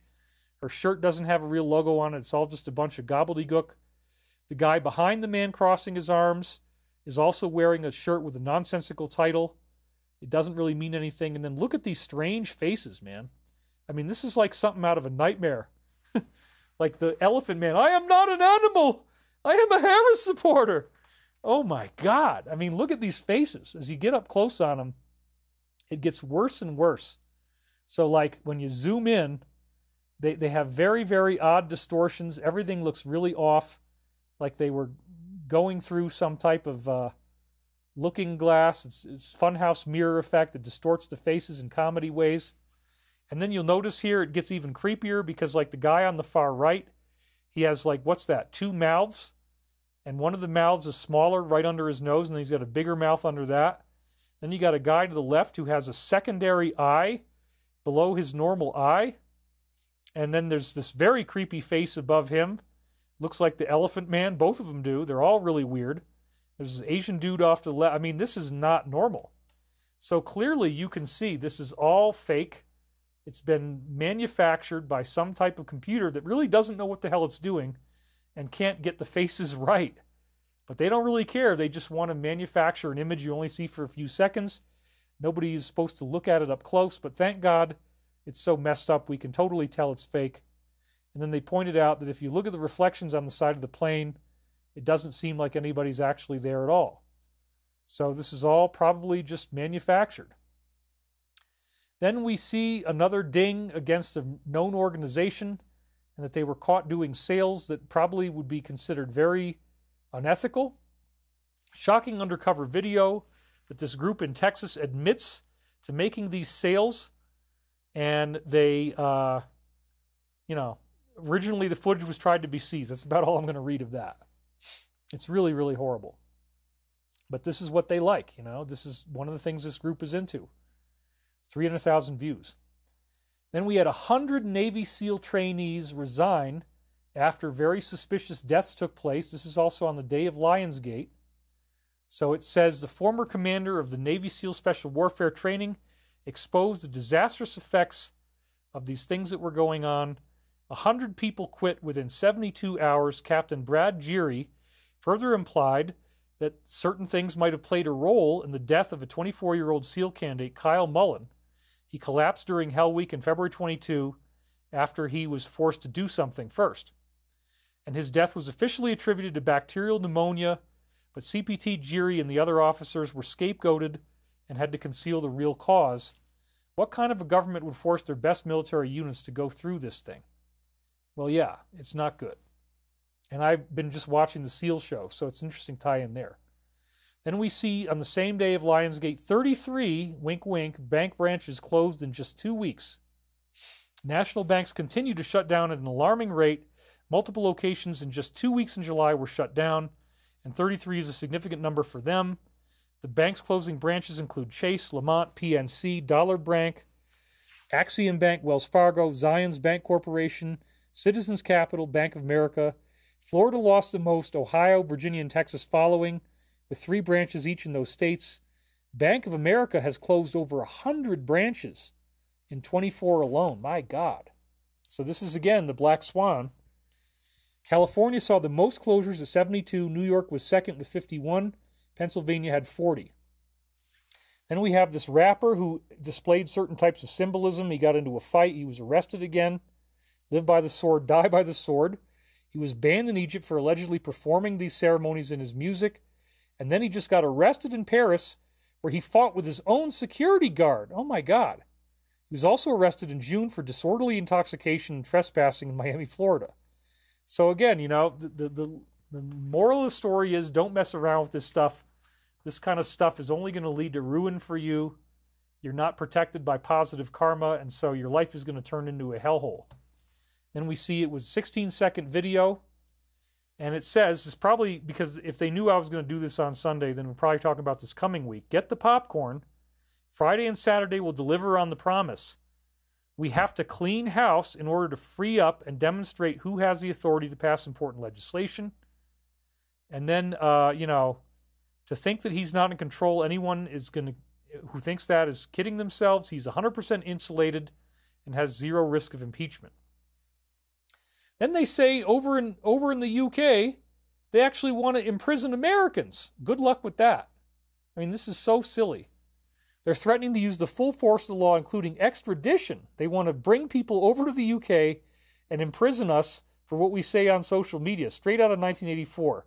Does anyone want to remind this clown what happened back in 1776? I don't know if it's ever going to go that far. I doubt this will ever happen.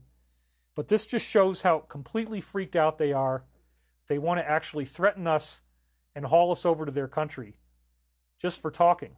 And we have freedom of speech in this country. We have laws. I mean, my God. 62-second video leads to post number 62, where he says, I highly recommend you take all these crumbs and put them into a massive dump. Well, that's what I'm doing every week. And I think they really appreciate me for that. And that's why they said this. They've made many indications they do.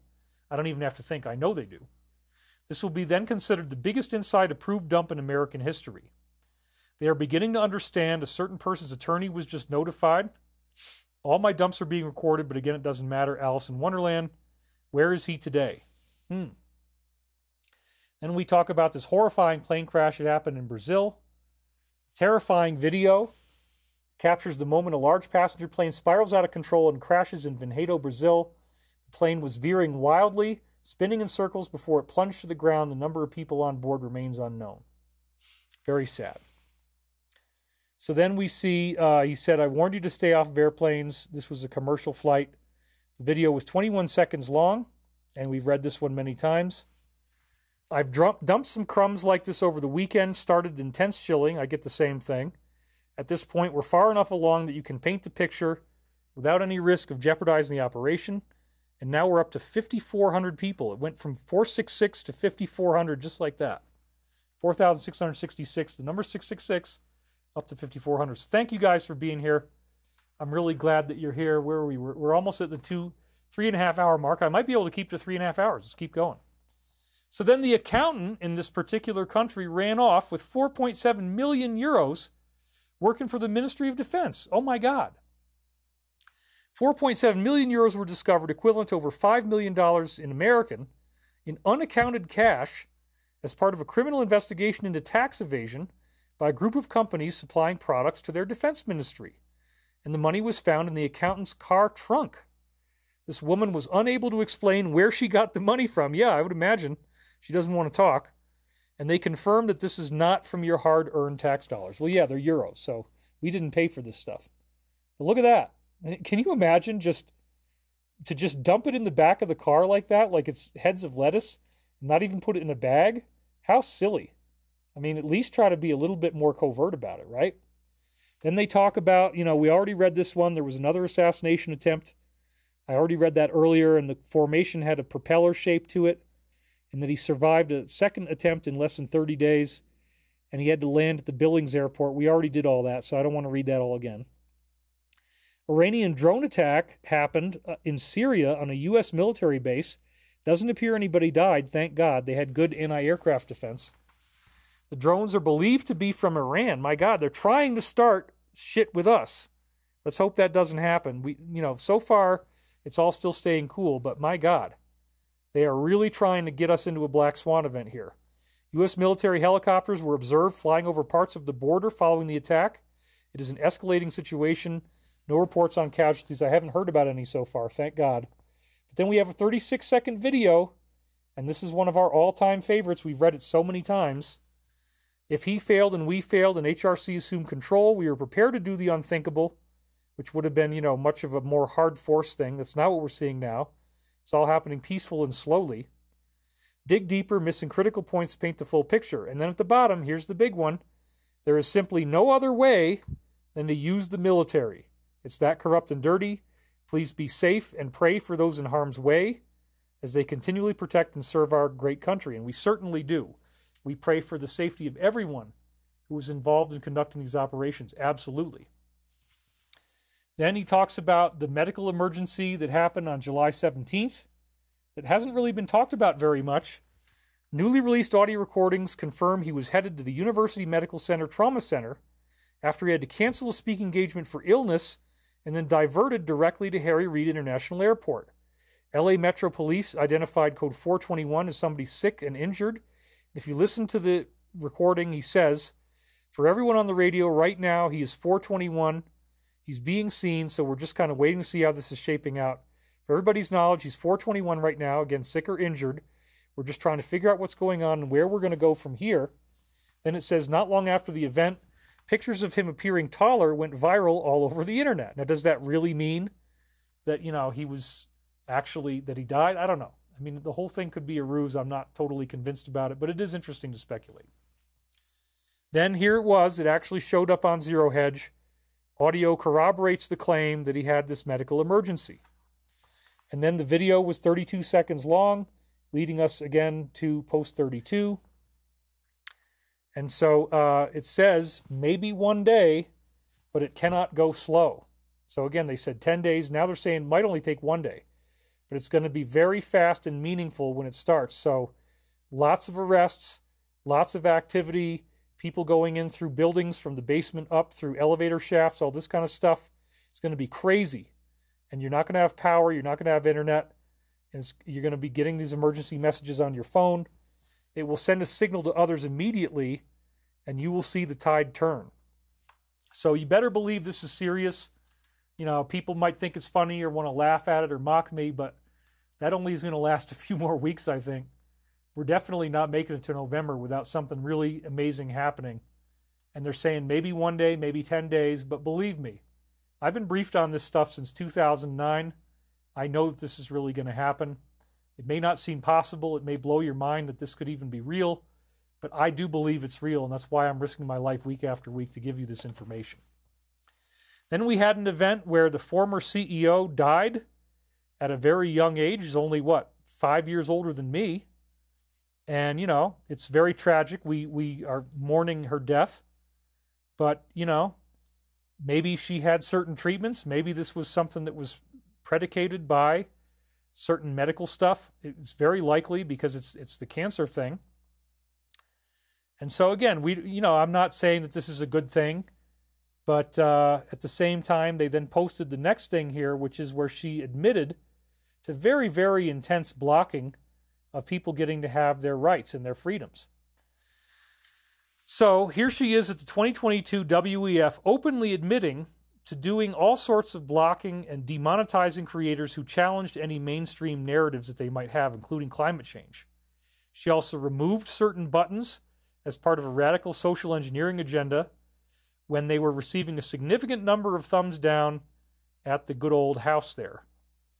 So, you know, there's a lot of people online who were saying that this is karma, that this is blowback.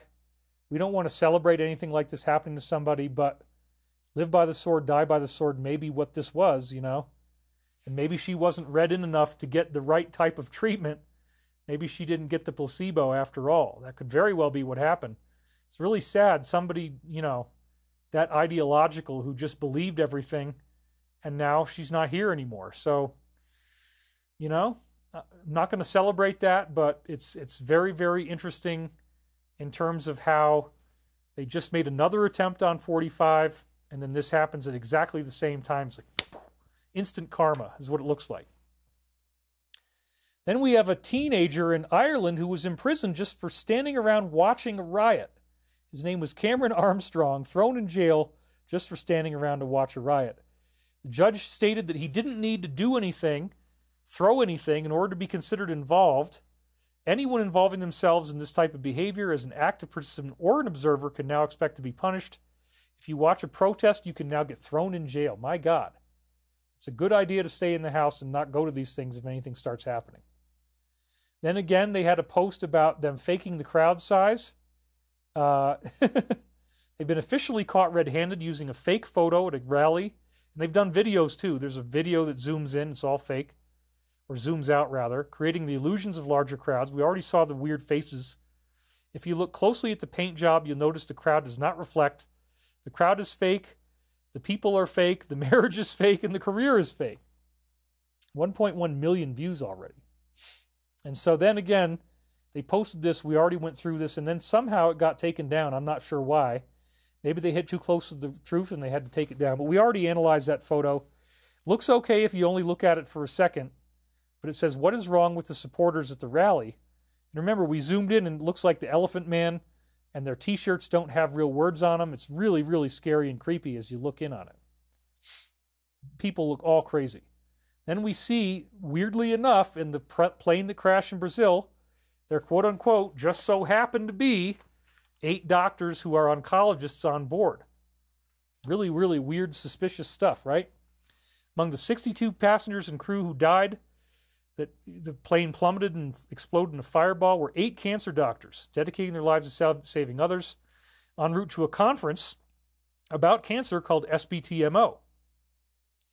These are the people who determines what is real and what is fake in that research. If a treatment or cure is proposed, they will be the ones to decide if it gets accredited, which ultimately determines whether it will be released to you. So if somebody wants something to be released to you that is not actually safe, what better way than to get rid of the people who have to fact check whether your medication is real or not? And that's what just happened. 15 doctors had been scheduled to take this 2-hour flight, but 7 of them had taken an earlier plane. That saved their ass. Thank God. Eyewitnesses who videoed this crash said the plane appeared to stall before circling to the ground, bursting into flames. And certain groups are betting big on drugs like this. So, wow. They didn't get all 15, but they don't want anybody getting in the way of this being accredited and approved. Probably because it's just going to be nasty. So, very intense stuff here. And again, this doesn't make me feel good about taking an airplane flight. You got to understand, for me, I'm looking at this threat profile. The stakes are very, very real here. So I just got to keep my eyes open, you know, and be very careful. All right, well, we are at the point now of doing the meditation. Let's watch 400 people suddenly vanish as we do that. We're at 5,368 right now. No more slides, David, just your head. Slides, slides, slides. Yeah, well, we're at the end. We got to the end. So people are saying slides are missing. Show the, oh, sorry. I guess I was doing things that, you know, we have to do all this stuff to keep you guys entertained. And I'm sorry if I didn't have my slides on. That can happen. I'm at the end. I get tired. So I apologize for that. Maybe we got to go. Well, no, you got the gist of what they said. The meditation is the best part. Time to run. 10 minutes with no slides, Gary Hyder Music said. Sorry about that. Don't get on a plane. How about the monkey virus? Audio too. Oh, okay. So something happened. Yeah, we already lost our 400 people. So that's going to happen. Anyway, it was just you covering your eyes, ROFL. So sorry about that, you guys. You know, I cover my eyes because the lights are very bright, and after enough time, you know, it gets hard to see, and it starts to burn my retinas. But anyway, oh, we're right back up to 5,400 again. All right. No worries, David, but please buy visual display unit glasses. You need them. I do have these dorky sunglasses I can wear. Then I look like my troll guy, but I'm not going to wear those. Anyway, sorry about that. I guess I didn't have the slides on. You guys are all upset about that, but I'm very tired. I've been working for a long time. It keeps fluctuating now. It's at 4,600. It was just at 5,400. I don't know. Anyway, we're at 3 hours and 34 minutes, so let's just do a quick meditation so I can actually go get some rest and get away from these crazy lights and actually start to feel better and take a leak, because I do have to pee really badly as well. Koyman, the 500 USD champion, says Tarotina. Wear the glasses. We forgive you. Anyway, I'm sorry, but, you know, these things happen. It's live. There's nobody else here helping me. Hopefully in the future I'll have a crew who's here, so that won't happen again. But you guys are still here. Oh, now it's back up to 5,400. I don't know. It goes up and down, up and down. It fluctuates like crazy. It's probably not even real. Everybody's still here. So I'm just going to keep it to 2 minutes. If you can hang on for 2 minutes and not bug out, then everything will be fine. It's only going to be a very short one today, because I got to get back to living the rest of my life. All right, so let's close our eyes now. Put both feet flat on the floor. Take a nice deep breath. And let it go. Letting go of the fact that I didn't have the slides on. I apologize about that. I was hitting the wrong buttons. That's okay. You're still here with me now. We got 5,400 people. Breathing in the silence and the stillness. Seeing this galactic DNA transformation underway. Reflecting back on the amazing crop formations that we've seen and how they're telling us that we are going through the case where the deep state is trying to push the button, but also the hand of God is activating the cosmic trigger of ascension. Oh, now somebody's calling me on the phone. Can you imagine that, you guys? How much interference can we get? Tammy Lott says, great show. Sorry about that. And my view count's going to go up and down, up and down, up and down. I know who it is. Everybody should know not to call me during the show, you guys. Anyway, back to the meditation. It'll stop ringing now. Yep, there it goes. Breathing in again, nice and deeply. Reflecting on the amazing images that we saw in the Lionsgate Formation, 8/8/2024. And how it tied back in with the article I wrote in 2008, talking about how this war was stopped, the attack was stopped, this amazing cache of documents was seized, and all of these things are now unfolding, and we're seeing amazing transformations going on in the public eye. So we encourage you, just breathe in deeply, to not indulge in fear, and to just remain trustworthy and confident of what's going on. Sorry about my hand being over my eyes. These things happen. I'm human. I do make some mistakes. It's rare that I make a mistake, but occasionally I do. That's all right. Continuing to breathe, sending peace to all those soldiers in harm's way as they conduct these operations. Breathing in silence, wishing them to be surrounded with light and protection, the glory of the everlasting Christ consciousness, knowing that we may be very close, and being unafraid, but moving forward boldly and with confidence, knowing that all is well. Taking this moment to send this light and love to all those in need of prayer and healing, to all those who may be living in fear and darkness, as we celebrate this great awakening that is now underway, and we celebrate the rebirth of the Christ consciousness on earth, taking us to ever higher levels of joy and harmony and peace. Breathing in the white light of eternal life, eternal foreverness and timelessness.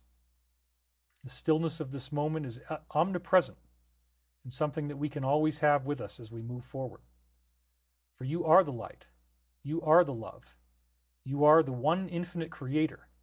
And this is as it was, as it is now, and as it always shall be. And nothing and no one can take that from you. And so it is. And now let's breathe back into the room. Oh, we really didn't lose anybody. Most of you guys are still here. Thank you for that. Ooh, sorry about the slides. I guess in the future, if I need to, when these become very popular, I can post-produce it, re-upload it, and eliminate that problem. I do have all the slides here. I could do that. But again, you guys are awesome, so let's read a few comments on the way out. It just keeps going up and down between 4,600 and 5,500. So UFO Mark II says, David is a one-man show. Binaural Beat Testing says, jumping to 5th density. Bonnie Brown donated $100. Thank you, David. You are brilliant. Tramma is calling you because she says she's going to tell you, Angry Daddy. I can't even read. It's going so fast now. You guys love to comment at the end. I don't even know, honestly, if the lower view count is real. Because look, it just went back up to 5,100 again. So that thing just fluctuates up and down. It's probably not even real. I just keep thinking people leave, but they really don't. But somebody just donated here. Kwan Hong Chan, Dear David, to qualify for the first wave of ascension, do I have to go and make disclosure content of my own and share them? I have no intel of my own.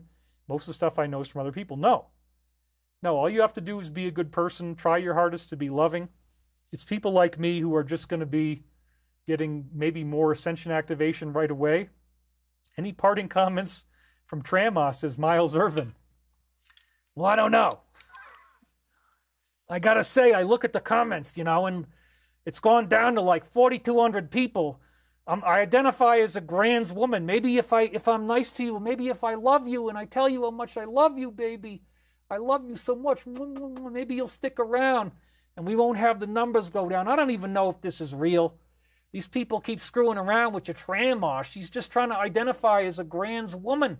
She doesn't want all this trouble, you guys. I don't know where this stuff is coming from, but I'm here because, I want to bake cookies for you and I want to come to your house and help clean and help make you feel more comfortable because your Tramma is supposed to be the embodiment of love. Look at me. The glasses, the cigarette, this is the embodiment. See, now you love me again. You're back up to, oh my God. I got to get another butt here, another cigarette. We're back up to 5,000. It just goes up and down, up and down. So whoever it is, you guys, oh my God. I can't keep my outfit together. You love your Tramma, right? That's what I'm here for, is I'm just an embodiment of love. That's what I'm about. Oh my God. Okay, you got some Tramma to wet your whistle on that. Thank you guys so much for being here. I'm about to lose my voice. The Tramma is going to kill my voice because I got to be raspy. Where are we? We're at 3 hours and 42 minutes. We'll keep it to 3:45. Miranda Anderson says, if your heart burns or beats hard for something or certain info, that is the energy calling you. This is what you need to do. Follow your heartthrob. Anna Nishida said, you just made me reach for a cigarette. I don't want to encourage smoking, actually. Judith Ocasio says, no problem. You are amazing. You give us so much of your time, so much information. Thank you so much for what you give us. We'll send for more of your cigarettes. They keep falling out of my mouth. Sorry about that. Get some rest. We love you. The embodiment of love. Tarotina's laughing and laughing about that. Love and prayers for you daily, David, says Jenny Jean Razzle. She just donated $20. Her 5th super chat on a live stream. And we'll get rid of that guy too. So we got trolls who are very dedicated. They just want to work right through to the end. Don't forget the like button, says Jackie Baby. Light one up for the real David. You're the best, says Crystal P. Cheers, friends. Love and light. Tramma is what David is going to turn into in 20 years. I don't know if that's true. I hope not. Anyway, we got really nice stuff here. Thank you, everyone. See you on the next show. Thank you, David. You're awesome, says David Quercione. Meteor shower, 2 a.m. away from City Lights Northeast. Light and love. Anna Drange has donated 129 SEKs. Sharon Rose says, David, so much love. And in my view count keeps going up and down. So I do think this might be something false because, honestly, the number just goes up and down, and I think there might be some tampering going on with that because it's very anomalous. It's very strange. So Michael Frick is still doing his stuff. Trying to see if any of you guys... The benefits of smoking is that you know what is killing you. Anna Nishida says, I grew some huge sunflowers. David, do you have a hangar space secured for Stavati? Says Amin Nazruddin. Yes, we already do. That's our building in Niagara Falls. It's 180,000 square feet. Angry Daddy. Thank you, David. The ad sucks, says Lillian Louise. Well, again, you can subscribe to YouTube Premium, then you don't need to watch the ads. And that might be a good enough reason to do it. I mean, I'm subscribed, so I don't have to see ads. And, you know, we have somebody here who, again, needs to be removed. There's so much of this kind of stuff. Oh, my God. Thank you, David. So delightful as usual, says Ginny Blankenfeld. Thanks, David. Jane Batten, $20. Tarotina. Ads are 5 seconds long, you guys. Come on, hit skip. Trans Grandma, can you come clean to my house? Oh, can you come clean my house, please? That would be entertaining, wouldn't it? Anyway, we're at the 3 hour and 45-minute mark. So I want to thank you guys for being here. I'll get my slides right this time. Thank you guys so much for your support. And we will see you on the next show next week. And we will continue with part 2 of Galactic DNA Activation. Thanks again for watching.